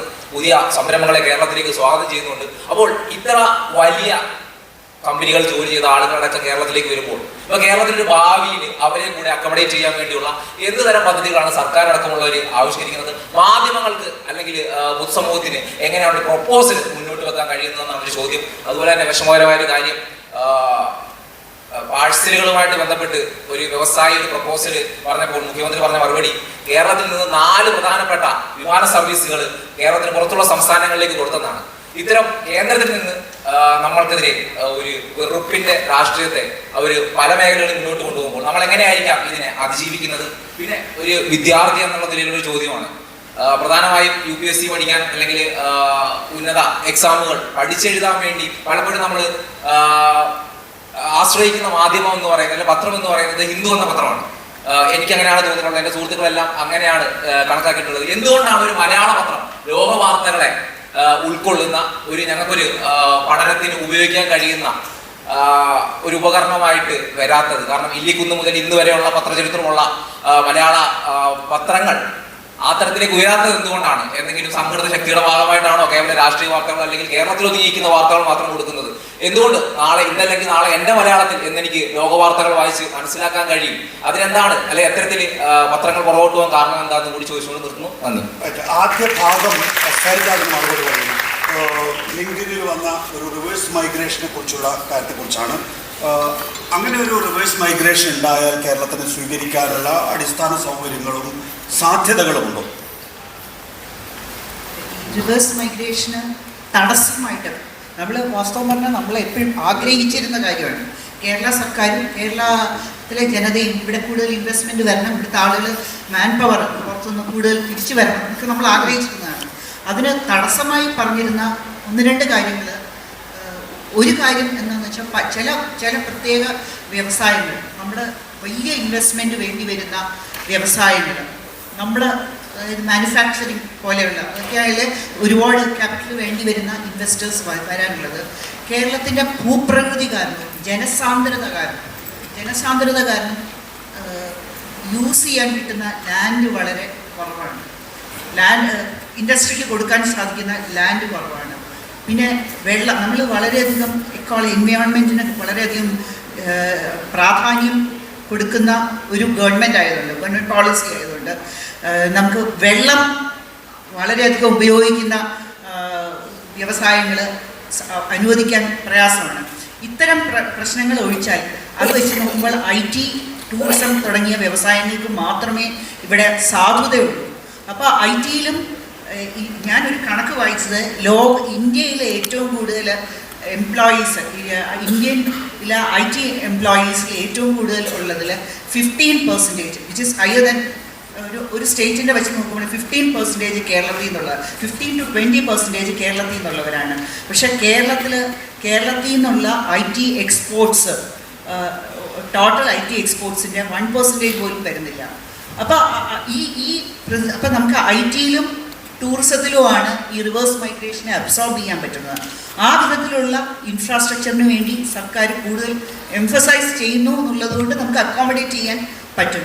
പക്ഷേ അതേസമയം പല ആളുകളും റിവേഴ്സ് മൈഗ്രേഷൻ ഒരു തടസ്സം പറയുന്നത് പുറം ലോകങ്ങളിൽ കിട്ടുന്ന പോലെയുള്ള ഒരു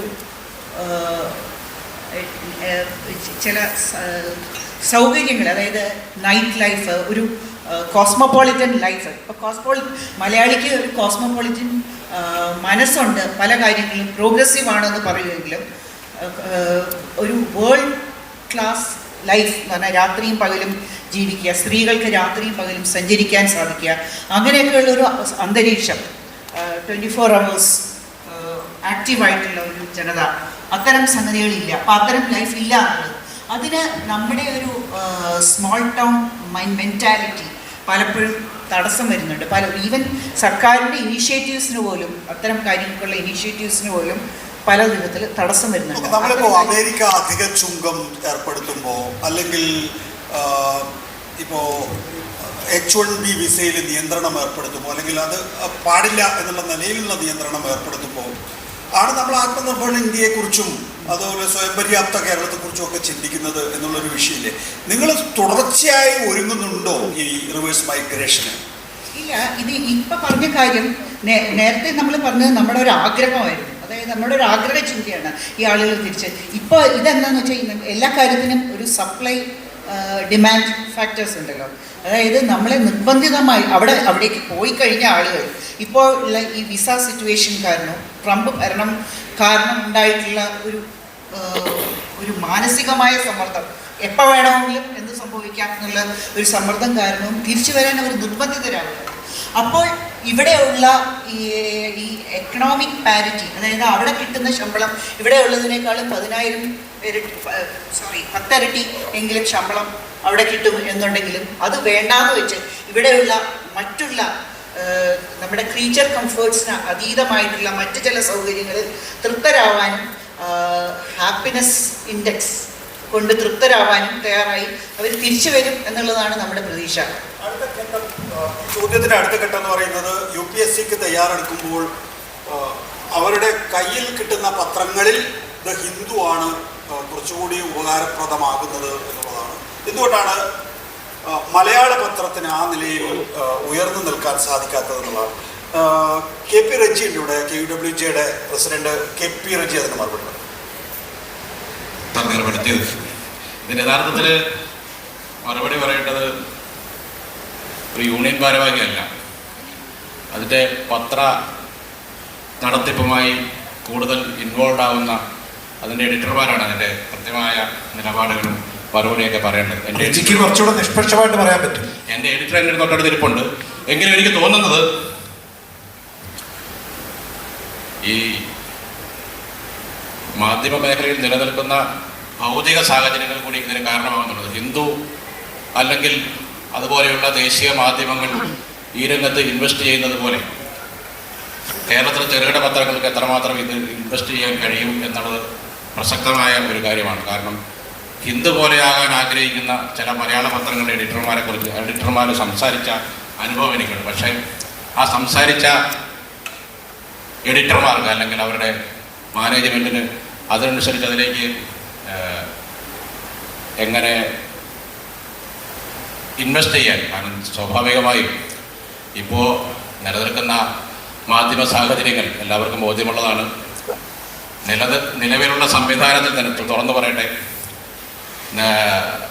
യഥാർത്ഥത്തിൽ ഈ മീഡിയ ഫെസ്റ്റിവലിൽ ചർച്ച ചെയ്യേണ്ട മറ്റൊരു വിഷയം കൂടിയായിരുന്നു മാധ്യമ പ്രവർത്തകരുടെ അതിജീവനത്തിൻ്റെ ഒരു പ്രശ്നമുണ്ട്, അവരുടെ നിലനിൽപ്പിൻ്റെ ഒരു പ്രശ്നമുണ്ട്. നമ്മുടെ കേരളത്തിലെ ഏതാണ്ട് 50,000-6,000 മാധ്യമ പ്രവർത്തകർ പണിയെടുക്കുമ്പോൾ അതിൽ ഗണ്യമായ ഒരു വിഭാഗം ന്യായമായ എന്ന് പറയേണ്ട തുച്ഛമായ ശമ്പളം പോലും സമയത്ത് കിട്ടാതെ കഷ്ടപ്പെടുന്ന ആളുകളാണ് എന്ന യാഥാർത്ഥ്യത്തെ കൂടി നമ്മൾ കണ്ടുകൊണ്ട് വേണം നമ്മൾ സ്വപ്ന ലോകത്തെക്കുറിച്ച് ചർച്ച ചെയ്യേണ്ടത് എന്ന ഒരു ദയനീയ സ്ഥിതിയിലാണ് ഞാനിവിടെ നിൽക്കുന്നത്. ഇപ്പോൾ പറയുമ്പോൾ ഞങ്ങളുടെ ഈ യൂണിയൻ മീറ്റിങ്ങുകളിലൊക്കെ ചർച്ച ചെയ്യുമ്പോൾ 6 മാസത്തേക്ക് ശമ്പള കുടിശ്ശികയുള്ള മാധ്യമപ്രവർത്തകർ നമ്മുടെ ഇടയിലുണ്ട്. മാധ്യമപ്രവർത്തകരിൽ നിന്ന് അവരുടെ നിയമപ്രകാരം അവരുടെ ശമ്പളത്തിൽ നിന്ന് ഈടാക്കി സർക്കാരിലേക്ക് അടയ്ക്കേണ്ട പബ്ലിക് പ്രോവിഡൻറ്റ് ഫണ്ട് വിഹിതവും ആദായ നികുതി വിഹിതവുമൊക്കെ തൊഴിലാളികളിൽ നിന്ന് ഈടാക്കിയിട്ട് സർക്കാരിലേക്ക് അടയ്ക്കാത്ത മുതലാളിമാർ നമ്മുടെ കൂടെയുണ്ട്. ആ മുതലാളിമാർ പലരും വളരെ സ്വാധീന ശക്തികളായതുകൊണ്ട് അവർക്ക് ഇത് അനായാസം ഇതിൽ നിന്ന് രക്ഷപ്പെട്ടു പോകാൻ കഴിയുന്ന സാഹചര്യം നമ്മുടെ സാഹചര്യം. കാരണം PF നിയമമൊക്കെ അനുശാസിക്കുന്നത് കൃത്യമായ PF വിഹിതം അടച്ചില്ലെങ്കിൽ ആ സ്ഥാപനത്തിനെതിരെ കർക്കശമായ നടപടികൾ സ്വീകരിക്കാനും പിഴ ഈടാക്കാനും ഒക്കെയുള്ള വകുപ്പുകൾ കർക്കശമായി നിലനിൽക്കുന്ന രാജ്യത്ത് അതിന് ആ സംഭവം ഇവിടെ നടക്കുന്നില്ല.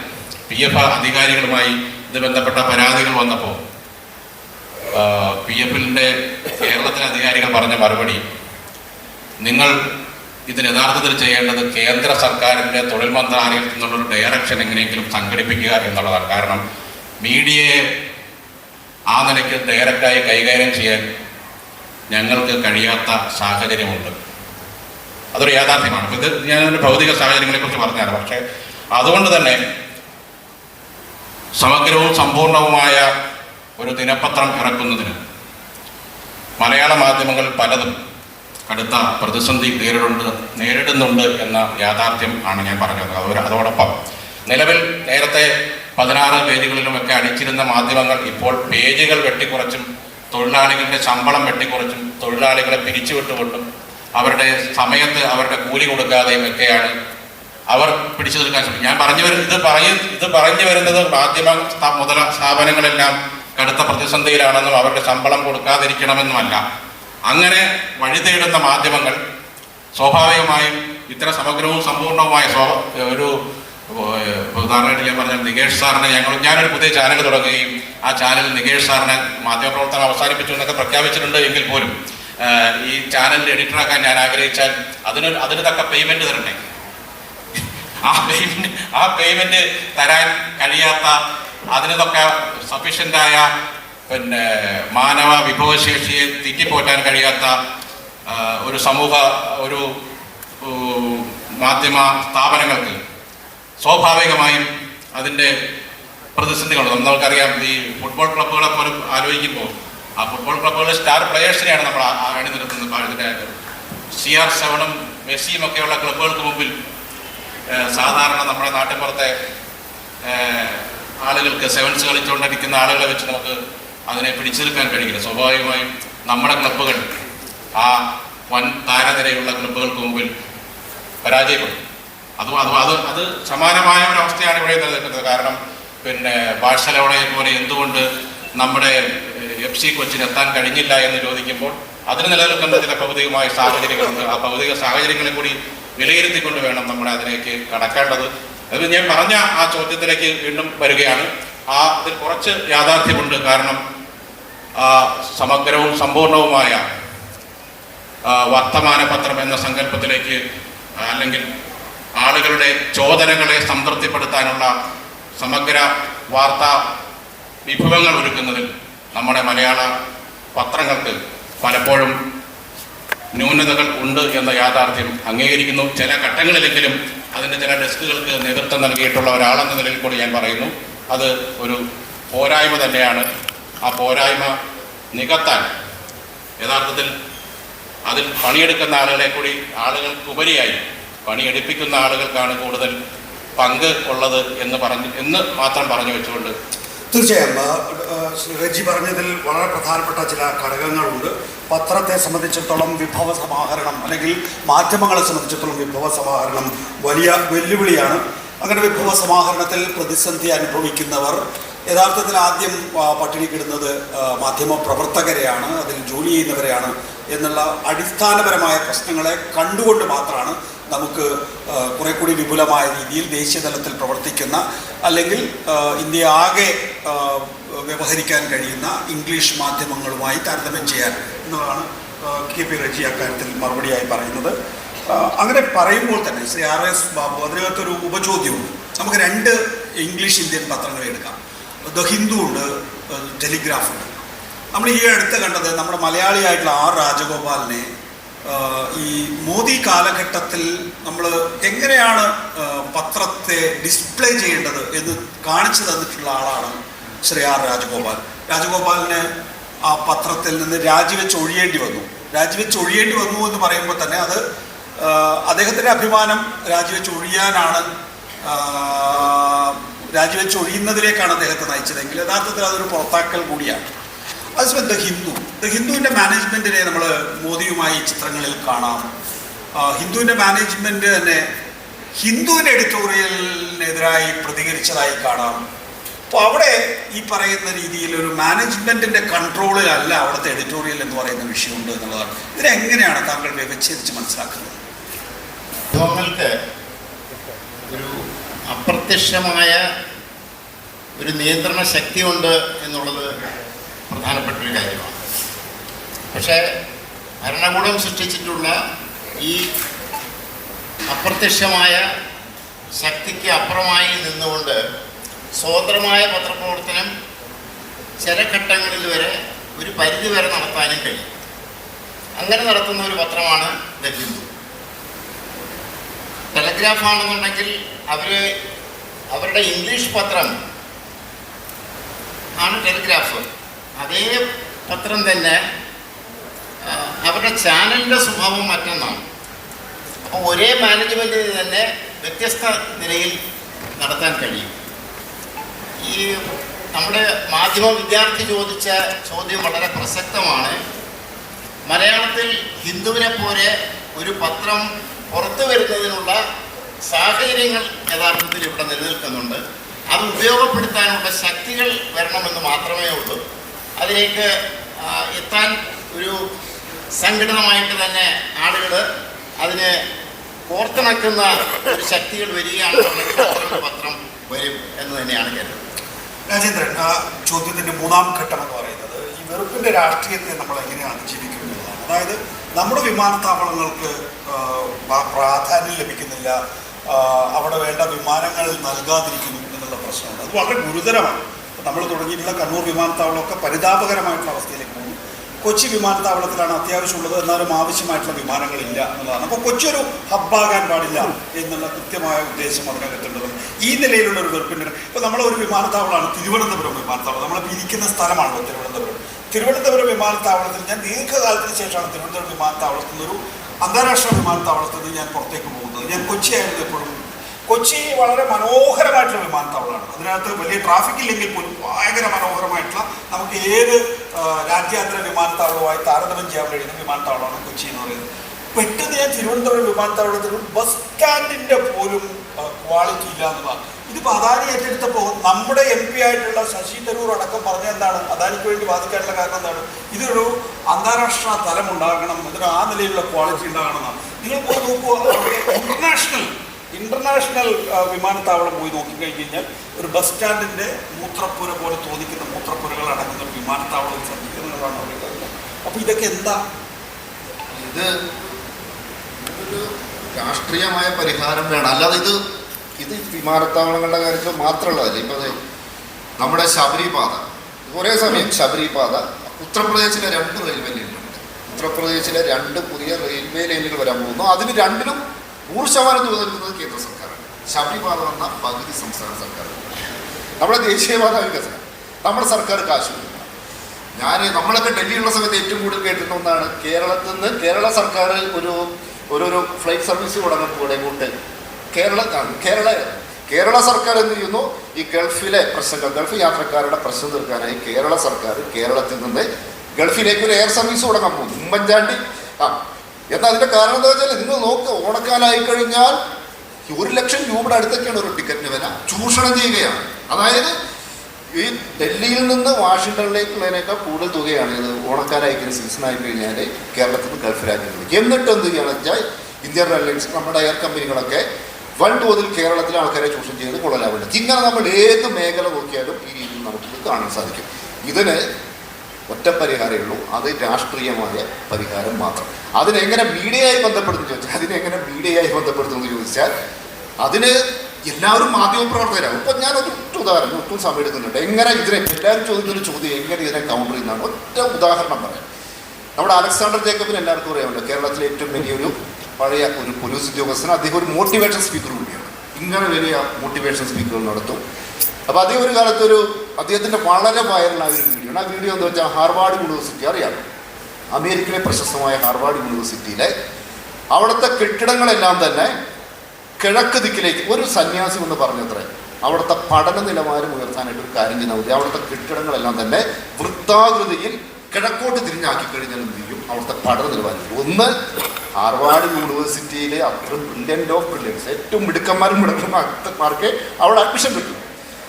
ഇദ്ദേഹം പറഞ്ഞു അങ്ങനെ എന്ത് ചെയ്തു വെച്ചാൽ ആ സന്യാസിയുടെ ഉപദേശത്തെ തുടർന്ന് അവിടുത്തെ കെട്ടിടങ്ങൾ ആ രീതിയിലാക്കിയതിന് ശേഷം ഒരു പരിശോധന നടത്തിയ സമയത്ത് അങ്ങനെയുള്ള കെട്ടിടങ്ങളിൽ പഠിച്ച കുട്ടികൾക്കൊക്കെ ഭയങ്കര മാർക്ക്, ബാക്കി എല്ലാവർക്കും കുറഞ്ഞ മാർക്ക്.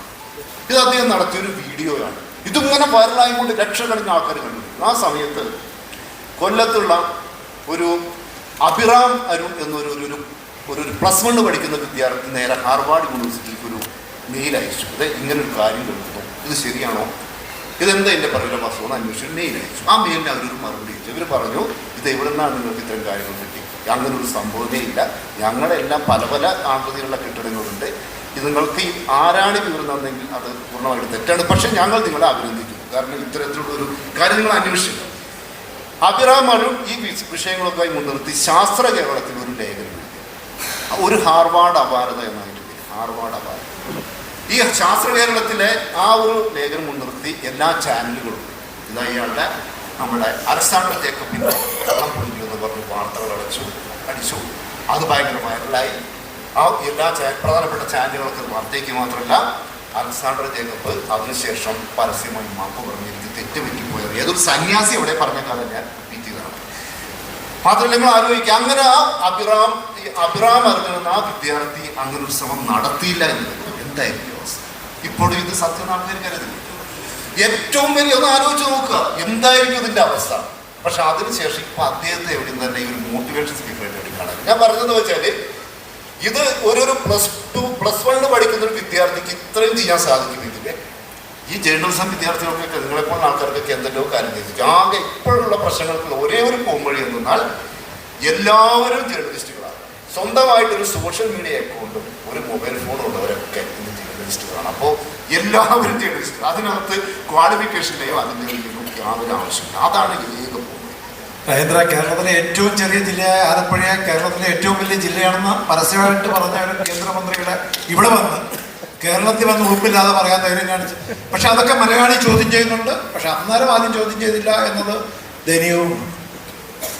അപ്പോൾ അടുത്ത ഘട്ടത്തിലേക്ക് നമ്മൾ പോവാണ്. എനിക്ക് തോന്നുന്നത് ഒന്നേ കാലമായിരിക്കുന്നു. ഈ പറഞ്ഞ കാര്യമുണ്ടല്ലോ, ഈ കളക്റ്റീവായിട്ട് ഇത്തരം ഫേക്ക് ക്യാമ്പയിൻസിനെ ബസ്റ്റ് ചെയ്യുന്ന ചെറുപ്പക്കാരെ, പുതിയ മീഡിയയിലുള്ള ആളുകളെ നമ്മൾ കളക്റ്റീവായിട്ട് ഓണർ ചെയ്യുകയും അവരെ അതിനുള്ള അതിന് ജേർണലിസം കുട്ടികൾ തന്നെ അതിന് ഇനിഷ്യേറ്റീവ് എടുക്കണം. മീഡിയ അക്കാഡമിയും കാര്യത്തിൽ ഇനിഷ്യേറ്റീവ് എടുക്കണം. ഈ അഭിരാമനെ പോലെയുള്ള ആളുകളെ പബ്ലിക്കിലേക്ക് കൊണ്ടുവന്നിട്ട് ഇതൊരു മോഡൽ, ഇതാണ് കേരള മോഡൽ എന്ന് നമ്മൾ കാണിച്ചു കൊടുക്കണം. നോക്കൂ, നമ്മൾ അവസാന ഘട്ടത്തിലേക്ക് പോവുകയാണ്. ഇപ്പോൾ മുതിർന്ന മാധ്യമ പ്രവർത്തകൻ ഭാഷാഭൂഷണിയുടെ മുൻ എഡിറ്റർ KC നാരായണൻ കൂടിയിട്ട് ഞാൻ ഈ ചോദ്യം KC നാരായണനോട് ചോദിക്കുകയാണ്. കേരള സ്റ്റോറി എന്നത് ഉണ്ടോ? മാധ്യമങ്ങൾക്ക് അങ്ങനെ ഒരു കേരള സ്റ്റോറി, അങ്ങനെ ഒരു ആഖ്യാനം സൃഷ്ടിക്കുന്നതിൽ മാധ്യമങ്ങൾക്ക് കഴിഞ്ഞിട്ടുണ്ടോ സാർ? ഉണ്ട് എന്നും ഇല്ല എന്നും രണ്ടും പറയാം. അതായത് കേരളത്തെ പറ്റി ഒരു പ്രത്യേക ചിത്രം കേരളം അവതരിപ്പിക്കുന്നു. അത് ഏറ്റവും അധികം ലോക്കലായിട്ടുള്ള ഒരു ചിത്രം. അതായത് ഞാൻ ഒരു നെഗറ്റീവായ ഉദാഹരണം പറയാം. കേരളത്തിലിരുന്ന് കേരളത്തിലെ പത്രങ്ങൾ മാത്രം വായിച്ചാൽ ഒരു അഖിലേന്ത്യാ ചിത്രമോ അഖില ലോക ചിത്രമോ കാണില്ല. നേരെ ഡൽഹിയിൽ ഇരുന്ന് ഞാൻ ഇരുന്നിട്ടുണ്ട്. ഡൽഹിയിലോ കൽക്കട്ടയിലോ ഇരുന്നിട്ട് ഒരു പേപ്പർ വായിക്കുമ്പോൾ നമുക്ക് ഈ ചിത്രത്തിൻ്റെ ഫോക്കസ് കുറച്ചുകൂടി വ്യത്യാസമാണ്. അപ്പോൾ കേരളത്തിൽ ഇരുന്ന് കേരള സെൻട്രിക്കായി കേരളത്തിനെ പറ്റി ആലോചിച്ച് കേരളത്തിൽ തന്നെ മുഴുകി കേരളത്തിൽ തന്നെ ജീവിക്കുന്ന ഒരു മീഡിയയാണ് കേരള മീഡിയ. ഇതാണ് അപ്പോൾ നമുക്ക് അതിൻ്റെ ഉള്ളിലിരിക്കുമ്പോൾ ഈ സ്റ്റോറിയും ഈ കാര്യങ്ങളൊക്കെ വളരെ ഗംഭീരമായിട്ട് നമുക്ക് അവനവനെ ബൂസ്റ്റ് ചെയ്യാനും ഒക്കെ കഴിയും. പക്ഷെ ലോകത്തിൻ്റെ പൊതുവിലുള്ള പശ്ചാത്തലത്തിൽ വെച്ച് നോക്കുമ്പോൾ ഇതിന് അത്ര പ്രാധാന്യമുണ്ട് എന്ന് വരില്ല. അപ്പം ഞാൻ പറയുന്നത് ഈ കേരള സ്റ്റോറി എന്ന് പറയുന്നത് ഒരു എക്സാജറേറ്റഡ് ബബിൾ അല്ലേ എന്നുള്ള സംശയവും പുറത്തു നിന്ന് നോക്കുമ്പോൾ ഉണ്ടാകുന്നു. അതിന് ബോധപൂർവമായ ശ്രമമുണ്ടോ? ബോധപൂർവമല്ല. എല്ലാവരും ഇപ്പോൾ ഒരു സംഗതി നടക്കുന്നത് എല്ലാവരും കൂടി നീക്കിയിട്ട് ഒരു സാധനം മുന്നോട്ട് പോകാം. ഇതിലെല്ലാവരുടെയും കോൺട്രിബ്യൂഷൻ, എല്ലാവരുടെയും അബോധത്തിൻ്റെ കോൺട്രിബ്യൂഷൻ, എല്ലാവരുടെയും ചെറിയ ചെറിയ വിരലുകൾ ഒപ്പം തൊട്ടിട്ടാണ് ഈ സാധനം മൂവിയാണ്. അങ്ങനെയാണ് പോകുന്നത്. എല്ലാവരുടെയും ബോധത്തിനും അബോധത്തിനും ഈ കേരളത്തിനെ പറ്റി ഉദാഹരണം ഞാൻ പണ്ട് പറഞ്ഞായിരുന്നു. ഈ കേരളം ഒരു ഫാൾസ് കോൺഷ്യസ്നെസ്സിലാണ് ജീവിക്കുന്നത്. കേരളമാണ് സെൻട്രൽ, ബാക്കി നമ്മൾ ഇൻസുലേറ്റഡ് ആണ്. ഇതുപോലെ കേരളത്തിന് വെളിയിലേക്ക് കാലൊന്ന് വെച്ച് കഴിഞ്ഞാൽ അറിയാം കേരളത്തിന് പുറത്തുള്ള നാട് എത്ര വ്യത്യസ്തമാണ്. പക്ഷെ ആരും അത് ചെയ്യാറില്ല. കേരളത്തിൽ ഇന്ത്യയുടെ യാഥാർത്ഥ്യം എന്നുള്ള മട്ടിൽ ഉള്ള ഒരു ഫാൾസ് കോൺഷ്യസ്നസ് അനവധി കാലമായിട്ട് കേരളത്തിലുണ്ടായിരുന്നു. ഇപ്പോൾ ആളുകൾ പുറത്തേക്ക് പോവുകയും ഇതല്ല യാഥാർത്ഥ്യം എന്ന് മനസ്സിലാക്കുകയും ചെയ്തപ്പോഴാണ് ആ നുണ പൊളിഞ്ഞത്. ഒരു കാലഘട്ടത്തിൽ നമ്മൾ വലിയ പട്ടിണി പാവങ്ങളുടെ നാടായിരുന്നു അല്ലേ? നമ്മൾ സാമൂഹ്യമായി, നമ്മൾ സാമ്പത്തികമായി, നമ്മൾ വിദ്യാഭ്യാസപരമായി ഒക്കെ കുറച്ചുകൂടി മുന്നോട്ട് പോയിട്ടില്ലേ? തീർച്ചയായിട്ടും. അപ്പോൾ ഞാൻ ഈ 1952 ഒന്നാമത്തെ ജനറൽ ഇലക്ഷൻ നടന്ന കൊല്ലം ജനിച്ച ഒരാളാണ്. ഇപ്പോൾ 75 കൊല്ലം എത്രയായി? 2025 ഈ ഘട്ടത്തിലെ എല്ലാ ദശകങ്ങളിലെയും ഒരു ദൃക്സാക്ഷിയാണ്. ഈ 1980 വരെയും കേരളത്തിൽ അതിദരിദ്രരായ ആളുകൾ സുലഭമായിരുന്നു. അതിദരിദ്രരായിരുന്നു ഒരുപാട് ആളുകൾ. ഞാൻ 60കളിൽ എടുക്കുകയാണെങ്കിൽ, ഞാൻ 60കളിലാണ് SLC ഒക്കെ പഠിക്കുന്നത്. അന്ന് എൻ്റെ ക്ലാസ്സിൽ 3 നേരം ഊണ് കഴിക്കുന്നവരായിട്ട് ഒരു 8 ആളോ 10 ആളോ മാത്രമേ ഉണ്ടായിരുന്നു. ഒരു സദ്യ ഉണ്ടായിരുന്നു. ഞങ്ങളുടെയൊക്കെ വീട്ടിൽ ചെറിയ ജന്മിഗ്രഹമാണ്. അവിടെയൊക്കെ സദ്യ ഉണ്ടായി കഴിഞ്ഞിട്ടുണ്ടെങ്കിൽ അത് കഴിക്കാനായിട്ട് ഈ സർവാണി സദ്യ എന്ന് പറയും. ഒന്നും കഴിക്കാത്ത ആളുകൾ എന്തെങ്കിലും ഒരു ദിവസം കഴിക്കാനോ ഭക്ഷണം കഴിക്കാനോ വെച്ച് ക്യൂ നിൽക്കുമായിരുന്നു. അങ്ങനെ ഒരു ദൃശ്യം 80കളായി 90കളായപ്പോഴേക്ക് കംപ്ലീറ്റ് ആയിട്ട് അപ്രത്യക്ഷമായി. ഈ ഒരു സംഗതി ഈ ഗൾഫ് പണം അങ്ങനെ ഒരുപാട് ഘടകങ്ങളുണ്ട്. ഈ ഒരു മാറ്റമാണ് ഇന്ന് ആളുകൾ ഊണ് കഴിക്കുന്നത്, ഭക്ഷണം കഴിക്കുന്നത്. ഇതാണ് കേരളത്തിൽ വന്ന ഏറ്റവും പ്രധാനമായിട്ട് വളരെ വലിയ പ്രധാനമായിട്ട് മാറ്റം. ഈ മാറ്റം 97.3 ഒക്കെ ആയിട്ടിപ്പോൾ ഭക്ഷണം കഴിക്കുന്ന ആളുകൾ ആദിവാസികളോ അങ്ങനെയൊക്കെയുള്ള കുറച്ച് ആളുകൾ മാത്രമാണ് മാർജിനലൈസ്ഡ്, അതിൻ്റെയും പുറത്ത് നിൽക്കുന്നത്. അപ്പൊ ഈ ഒരു മാറ്റം, യഥാർത്ഥ മാറ്റം കേരളത്തിൽ ഉണ്ടായിട്ടുണ്ട്. നല്ല കൂലി, ഒരു വീട്ടിൽ 3 ആൾ പണിക്ക് പോയിട്ടുണ്ടെങ്കിൽ 3000 രൂപ കിട്ടും. അങ്ങനെ ഒരു അവസ്ഥ കേരളത്തിൽ വന്നു എന്നുള്ള ചില്ലറ കാര്യമില്ല. ഇതാണ് കേരളത്തിന്റെ ഈ ഭൗതികമായ അഭിവൃദ്ധിയാണ് കേരളത്തിന്റെ ബേസ്. അതിന്റെ പുറത്താണ് ഈ മീഡിയയും ഇതിന്റെ എല്ലാ എയർപോർട്ടും എല്ലാം വരുന്നത്. ഇപ്പൊ കേരളത്തിൽ എത്ര എയർപോർട്ടുണ്ട്, ഇത്ര എയർപോർട്ടുണ്ട്, എത്ര എന്താ പറയണ്ടേ, 5 സ്റ്റാർ ഹോട്ടലുകൾ എവിടെ തിരിഞ്ഞൊന്ന് നോക്കിയാലും അവിടെ എല്ലാം 5 സ്റ്റാർ ഹോട്ടലും എയർപോർട്ടും മാത്രം. അങ്ങനെയുള്ള ഒരു വലിയ സമ്പൽ സമൃദ്ധി കേരളത്തിലുണ്ട്. എവിടെ പോയാലും ഞാൻ ബംഗാളിൽ നിന്ന് കൽക്കട്ടയിലാകുമ്പോൾ ഞാൻ അവിടെ PM ചാനലിൽ എൻ്റെ ഫ്രണ്ടിനും കൂട്ടി വന്നു. അപ്പൊ അയാൾക്ക് ഇവിടെയൊക്കെ കണ്ടപ്പോൾ എന്തൊരു കഥയാണ്. നിങ്ങൾ ജീവിക്കുന്നത് ഒരു ഗാർഡൻ സിറ്റിയിലാണല്ലോ, നിങ്ങളുടെ വീടൊക്കെ എന്ത് മനോഹരം. അവിടെ അങ്ങനെ ഇല്ല. 1988 ഞാൻ ബംഗാളിൽ പോയ കാലത്ത് ഉൾഗ്രാമങ്ങളൊക്കെ ഞാൻ അവിടെ ഒരു ബാല്യ വിവാഹത്തിൽ പങ്കെടുത്തു. 14 വയസ്സുള്ള കുട്ടിയുടെ മറ്റേ ബാല്യ വിവാഹത്തിൽ ഞാൻ പങ്കെടുത്തിട്ടുണ്ട്. അപ്പൊ അത് ഞാൻ റിപ്പോർട്ട് ചെയ്തപ്പോൾ അവിടുത്തെ കമ്മ്യൂണിസ്റ്റ് മാർക്സിസ്റ്റ് പാർട്ടിയുടെ ട്രേഡ് യൂണിയൻ നേതാവായ മലയാളികളോട് ചീത്ത പറഞ്ഞു. താൻ ബംഗാളിനെ ചീത്തപ്പെടുത്താൻ വേണ്ടിയിട്ടാണോ ഈ റിപ്പോർട്ട് കൊടുക്കുന്നത്? ഞാൻ പറഞ്ഞു അതിനല്ല, സത്യം ഞാൻ കണ്ടു, ഞാൻ പോയി ഞാനത് എഴുതി. ഇങ്ങനെയുള്ള ചിത്രമാണ് അവിടേക്ക് ഉള്ളത്. ഞാൻ മറ്റേ ഗയയിൽ പോയിട്ട് അതിൻ്റെ മുമ്പ് ഗയയിൽ നിന്ന് പാറ്റ്നയിലേക്ക് വരുമ്പോൾ അങ്ങോട്ട് ഒരു പാസഞ്ചർ വണ്ടി മാത്രമേ ഉള്ളൂ.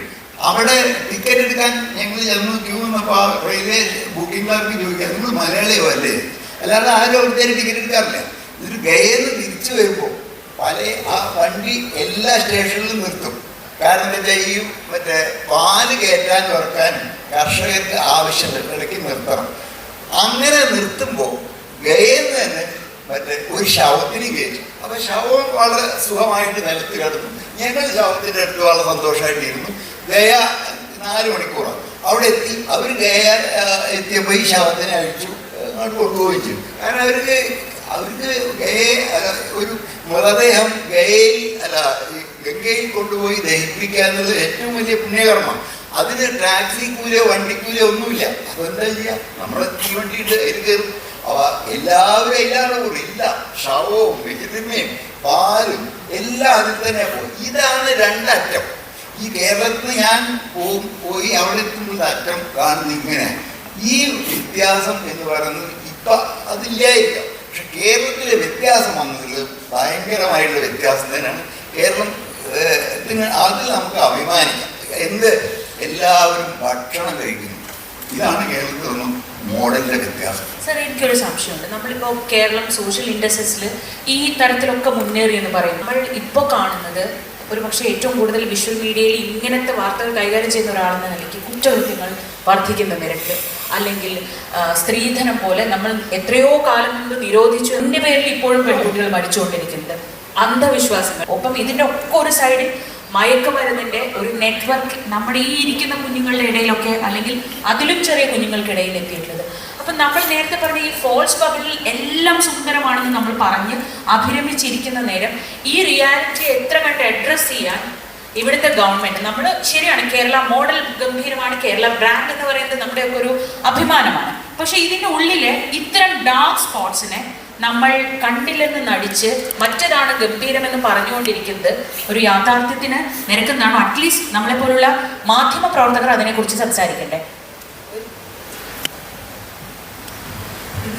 ഈ പറഞ്ഞതിൽ വലിയ സത്യവും വിദ്യയുണ്ട് അതിനകത്ത്.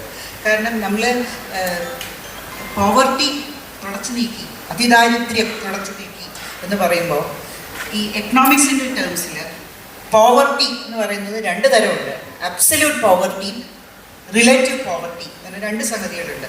അതിൽ എൻ്റെ അഭിപ്രായത്തിൽ അതിൽ കൂടുതൽ അപകടകാരി അബ്സല്യൂട്ട് പോവർട്ടി അല്ല, റിലേറ്റീവ് പോവർട്ടിയാണ്. കാരണം അബ്സല്യൂട്ട് പോവർട്ടി എന്ന് പറയുന്നത് ഈ വിശപ്പ് ഇല്ലാതെ, അതായത് പട്ടിണി കിടക്കുന്ന ആളുകൾ കുറഞ്ഞു.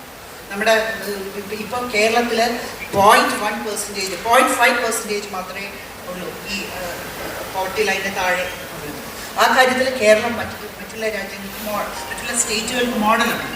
പക്ഷേ റിലേറ്റീവ് പോവർട്ടി എന്ന് പറഞ്ഞാൽ അതായത് റിച്ച് പുവർ ഡിഫറൻസ്, കുറേ ആളുകൾ അയൽവക്കത്തോട്ടുള്ള ആളുകൾ ഒരു പക്ഷേ ഗൾഫിൽ പോയോ എങ്ങനെയോ വളരെയധികം കൺസ്യൂമബിൾ സാധനങ്ങൾ, ഏറ്റവും പുതിയ സംഗതികൾ, പുതിയ ടെക്നോളജി സാധനങ്ങൾ, പുതിയ കാർ, പുതിയ TV, പുതിയ സൗകര്യങ്ങളൊക്കെ വാങ്ങിക്കുമ്പോൾ അതിന് സാധ്യതയില്ലാത്ത അയൽ വീട്ടിലെ കുഞ്ഞുങ്ങൾ അതിനുവേണ്ടി മുറവിളി കൂട്ടുകയും അവിടുത്തെ ഗ്രഹനാഥൻ അല്ലെങ്കിൽ ഗ്രഹനാഥ കടം കയറി അതിനുവേണ്ടി കൂടുതൽ കടം വീഴുകയും അത് താങ്ങാനാവുമ്പോൾ അതിൻ്റെ ഫ്രസ്ട്രേഷനിൽ അടുത്ത തലമുറ ചിലപ്പോൾ വിചാരിക്കുന്നത് കിട്ടാതിരിക്കുമ്പോൾ അവർ മയക്കുമരുന്നുകളിലേക്ക് ആശ്രയിക്കുകയും ഒക്കെ ചെയ്യുന്ന അതുണ്ടാകുന്നത് ഈ റിലേറ്റീവ് പോവർട്ടി എന്നൊരു സംഗതിയാണ് ഏറ്റവും ഡേഞ്ചറസ്. അത് അതിന് അളക്കാനും സാധനമുണ്ട്, ഗിനി കോഎഫിഷ്യൻറ്റ് എന്നൊരു സംഗതി വെച്ചാണ്. അപ്പോൾ ഇന്ത്യയിൽ ഏറ്റവും കൂടുതൽ ഗിനി കോഎഫിഷ്യൻ്റ് ഉള്ളത് കേരളത്തിലാണ്. അത് പക്ഷേ നമ്മൾ വേണ്ടത്ര നമ്മുടെ പ്ലാനേഴ്സ് മാറി വരുന്ന പ്ലാനിങ് ബോർഡുകളും ഒന്നും ആ ഇഷ്യൂവിനെ, കാരണം അതത്ര ഒരു വിസിബിൾ അല്ലാത്ത സാധനമായതുകൊണ്ട് ആ ഇഷ്യൂവിനെ അഡ്രസ്സ് ചെയ്യുന്നില്ല. കാരണം ഈ അന്തരം, കാരണം നമ്മുടെ ഒരു ആസ്പിറേഷൻ ലെവൽ ഭയങ്കരമായിട്ട് കൂടുതൽ, പക്ഷെ അതനുസരിച്ചുള്ള വരുമാനം ഇല്ലാത്ത ഒരാൾ തീരെ പൈസ ഇല്ലാത്ത പിച്ചക്കാരനായിട്ടുള്ള ആളല്ല ആത്മഹത്യ ചെയ്യുന്നത്. അടുത്ത വീട്ടിലെ ആളുടെ അത്രയും നമുക്ക് വാങ്ങിക്കാനാവാത്ത ആളാണ് ആത്മഹത്യ ചെയ്യുന്നത്, കൂടുതൽ വാങ്ങിച്ച് കടം മേടിച്ച് ചെയ്യുന്നത്. ഈ ഇഷ്യൂസ്, മാനസിക പ്രശ്നങ്ങൾ, ഇതെല്ലാം ഉണ്ടാകുന്നത് അതിന് ഒരു കാരണം ഈ റിലേറ്റീവ് പോവർട്ടിയാണ്. അതിലേക്ക് നമ്മുടെ ആസൂത്രണം കുറച്ചുകൂടി ഫോക്കസ്ഡ് ആയിട്ട് ചിന്തിക്കേണ്ടതുണ്ട്.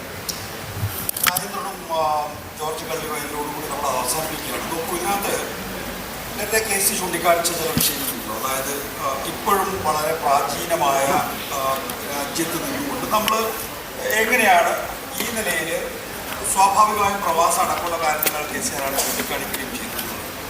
പക്ഷെ അതൊരു ബ്രാൻഡിങ് അല്ലല്ലോ രാജേന്ദ്രൻ ജോർജ്. നമ്മളെ സംബന്ധിച്ചിടത്തോളം പണം പെട്ടെന്ന് കൈവന്നു, നമ്മൾ അതിൻ്റെ ഒരു പൊലിമ കാണിക്കുന്നു എന്നതിനപ്പുറത്തേക്ക് നമുക്കൊരു സൊസൈറ്റി എന്നുള്ള നിലയിൽ നമ്മൾ ഉയർന്ന നിലവാരം പുലർത്തുന്നുണ്ടോ എന്നുള്ളതാണ് വിഷയം. അതിനകത്ത് ആരോഗ്യ സൂചികകളൊക്കെ വളരെ പ്രധാനപ്പെട്ടതാണ്. ഇപ്പം നിപ്പ വന്നാലും അല്ലെങ്കിൽ ഇപ്പോൾ മസ്തിഷ്ക ജ്വരം വന്നാലും കേരളമാണ് ആദ്യത്തെ സാമ്പിളായി എടുക്കുന്നത്. അതെന്തുകൊണ്ടാണ്? നമ്മുടെ ടെസ്റ്റിംഗ് സംവിധാനം ഉള്ളതുകൊണ്ടാണെന്ന് സംസ്ഥാനം അവകാശപ്പെടുമ്പോൾ പോലും യഥാർത്ഥത്തിൽ നമ്മൾ ആ നിലയിലുള്ള വളരെ ശുദ്ധിയുള്ള സംസ്കാരമുള്ള ഒരു സമൂഹമായി മാറിയിട്ടുണ്ട്. അതിൻ്റെ ഇതിൻ്റെ ഒരു വിഷയം എന്നാൽ കേരളം എല്ലാം തിരിഞ്ഞൊരു സംസ്ഥാനമാണ്. ഈ കേരള മോഡലിന് ഏറ്റവും കൂടുതൽ ഇപ്പം ഞാനൊക്കെ ഏറ്റവും കൂടുതൽ പറയുന്നത് വെച്ചാൽ കേരളത്തെ അങ്ങേയറ്റം അവഹേളിക്കുകയും അവഗണിക്കുകയും എന്നതാണ്. ഞാൻ ഒറ്റ ഉദാഹരണം പറയുന്നത്, കഴിഞ്ഞ ആഴ്ചയിലാണ് നമ്മുടെ കൊച്ചിയിൽ അവിടുത്തെ ഈ ചേരി നിവാസികളായിട്ടുള്ള ആൾക്കാർ, കേരളത്തിൽ വളരെ കുറച്ച് ചേരികൾ ഏറ്റവും കുറഞ്ഞ സംസ്ഥാനം, നമ്മുടെ സമ്പൂർണ്ണമായിട്ട് ചേരികളെ നിർമ്മാണം ചെയ്തുകൊണ്ടിരിക്കുകയാണ്. അവിടുത്തെ ഒരു ചേരി നിവാസികൾക്ക് വേണ്ടി 2 വലിയ ഫ്ലാറ്റുകൾ, നല്ല നിലവാരമുള്ള ഫ്ലാറ്റുകൾ. ആ ഫ്ലാറ്റുകൾ കൊടുത്തതിൻ്റെ അടുത്ത ദിവസം രാജീവ് ചന്ദ്രശേഖരൻ എന്ന BJP സംസ്ഥാനത്തേക്ക് ഒരു പോസ്റ്റ് ഇടുകയാണ്. അതായത് കൊച്ചിയിലെ 2 ഫ്ലാറ്റുകൾ നിർമ്മിച്ചു നൽകിയാൽ പ്രധാനമന്ത്രി നരേന്ദ്രമോദിക്ക് അഭിവാദ്യം. അതാണ് സ്മാർട്ട് സിറ്റി എന്നുള്ള സംഗതി. ഇതിൻ്റെ അവസരം എന്താ വെച്ചാൽ സ്മാർട്ട് സിറ്റി എന്നത് ശരിയാണ്, ഒരു കേന്ദ്രാവിഷ്കൃത പദ്ധതിയാണ്. അപ്പോൾ അതിനകത്ത് 2 ഫ്ലാറ്റ്, ഒരു ഫ്ലാറ്റ് പൂർണ്ണമായിട്ട് കോർപ്പറേഷൻ, മറ്റേ ഫ്ലാറ്റിൽ 50% കേന്ദ്ര സർക്കാർ വെച്ചിട്ടുണ്ട്, 30% സംസ്ഥാന സർക്കാർ, പിന്നെ ഇവരും കോർപ്പറേഷൻ.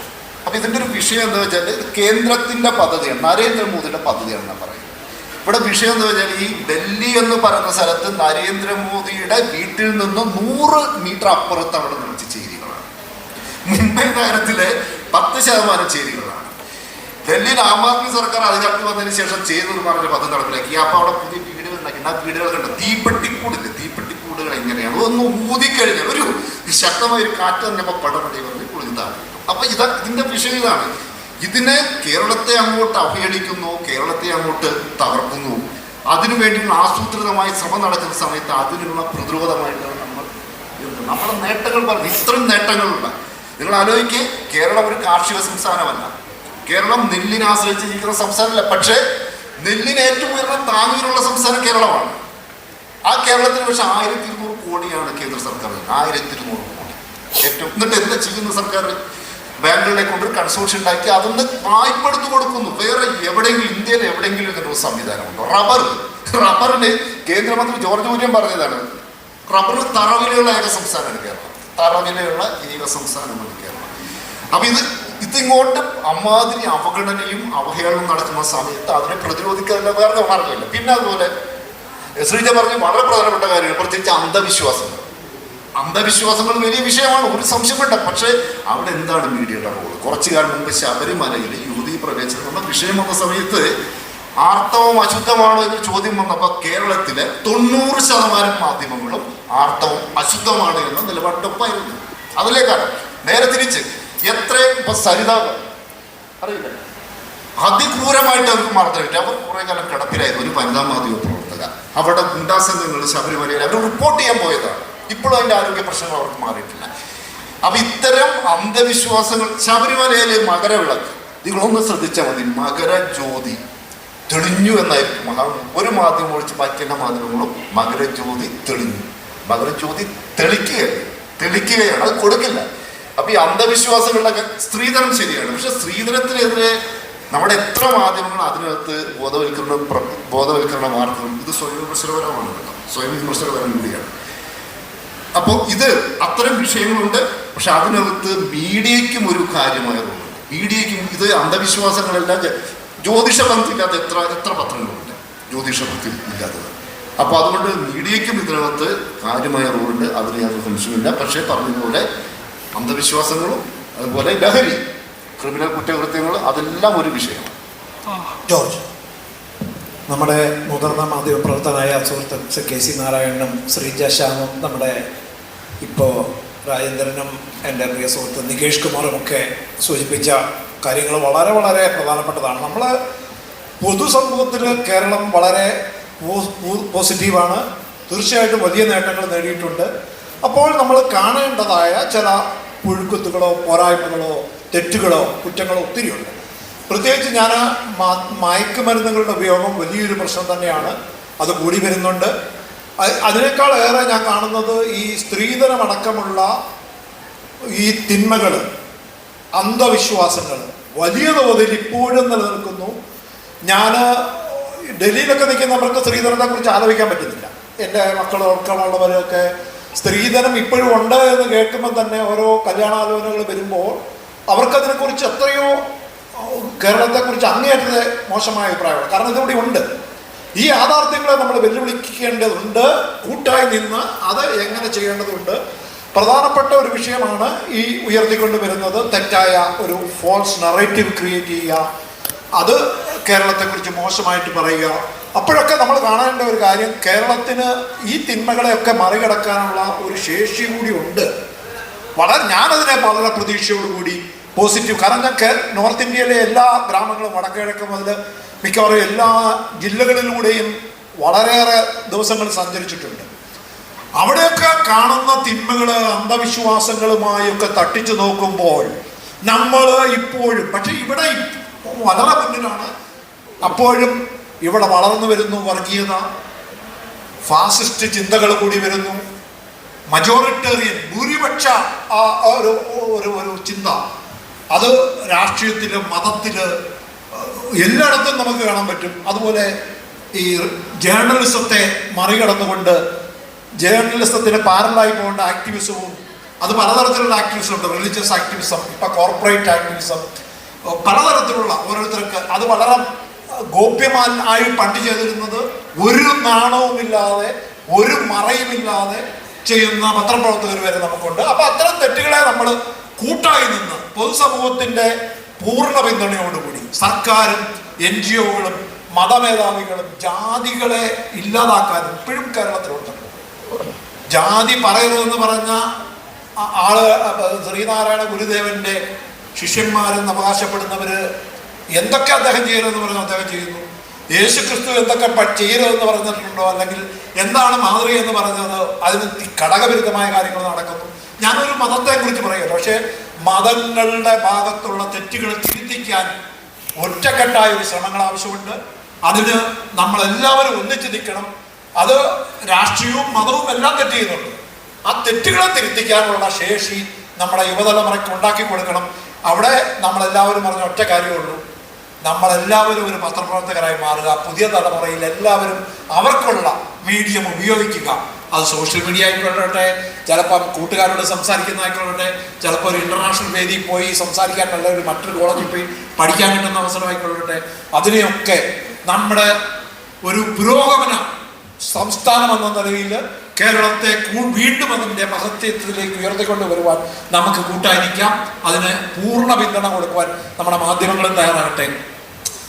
ജോർജ് കള്ളിവയൽ പറഞ്ഞ് അവസാനിപ്പിക്കുന്നത് നമ്മളെല്ലാവരും ഒരു ബ്രോഡ്കാസ്റ്ററായി മാറുക, ഒരു മാധ്യമ പ്രവർത്തകനായി മാറുക എന്നുള്ളതാണ്. ഈ ചർച്ച അവസാനിപ്പിക്കാനുള്ള ഏറ്റവും ഉചിതമായ വാക്കുകൾ അതുതന്നെയാണ് എന്ന കാര്യത്തിൽ ഒരു സംശയവുമില്ല. നമ്മളൊരു കാര്യം ആലോചിക്കേണ്ടത്, നമ്മുടെ ഈ തലമുറയ്ക്ക്, പ്രത്യേകിച്ച് ഞാൻ മാധ്യമപ്രവർത്തക വിദ്യാർത്ഥികളെ സംബന്ധിച്ചിടത്തോളമാണ് പറയുന്നത്, നിങ്ങളുടെ ഈ തലമുറയ്ക്ക് കിട്ടിയിട്ടുള്ള ഒരു അനുഗ്രഹമായി വേണം ഇൻ്റർനെറ്റിൻ്റെ ഉപയോഗവും അതുപോലെ തന്നെ സാമൂഹ്യ മാധ്യമങ്ങളുടെ കടന്നുവരവിനെയും കാണാനുള്ളതാണ്. നോക്കൂ, എഴുത്തും വായനയും പഠിച്ചതിന് ശേഷം ആദ്യ മാധ്യമം അച്ചടി മാധ്യമത്തിലാണ് സ്വാഭാവികമായിട്ടും. പിന്നീട് റേഡിയോ ഉണ്ടായി, അതിനുശേഷം ദൃശ്യമാധ്യമങ്ങളുണ്ടായി. ദൃശ്യമാധ്യമങ്ങളിൽ തന്നെ വാർത്തകൾക്ക് വേണ്ടിയിട്ടുള്ള ദൃശ്യമാധ്യമങ്ങളുണ്ടായി. പിന്നീട് ഡിജിറ്റൽ മാധ്യമങ്ങളുണ്ടായി. കഴിഞ്ഞ ഒരു 10 കാലമായി സാമൂഹ്യ മാധ്യമങ്ങളുടെ കാലമാണ്. അപ്പോൾ എത്രയോ കാലങ്ങളെടുത്തു സാധാരണ പൗരൻ്റെ കയ്യിലേക്ക് മാധ്യമങ്ങൾ എത്തിക്കുന്നതിൽ. മാനവരാശിയിൽ തന്നെ, മാനവരാശിയുടെ ഉത്ഭവത്തിന് ശേഷമുണ്ടായിട്ടുള്ള ഏറ്റവും വലിയ മാറ്റമാണ് നിങ്ങളുടെ കാലഘട്ടത്തിൽ പുതിയ തലമുറയ്ക്ക് നിങ്ങളുടെ മാധ്യമമായി നൽകിയിട്ടുള്ളത് എന്നുള്ളതാണ്. ഞാൻ നേരത്തെ സൂചിപ്പിച്ചതുപോലെ 96-ൽ ഞാൻ മാധ്യമപ്രവർത്തകനാകുമ്പോൾ എന്നെ സംബന്ധിച്ചിടത്തോളം നെഞ്ചിൽ ചേർത്ത് പിടിച്ച മൈക്കിലൂടെ പറയുന്ന സത്യങ്ങളാണ് വിപ്ലവം എന്ന് വിശ്വസിച്ച് മാധ്യമ രംഗത്ത് വന്നിട്ടുള്ള ആളാണ്.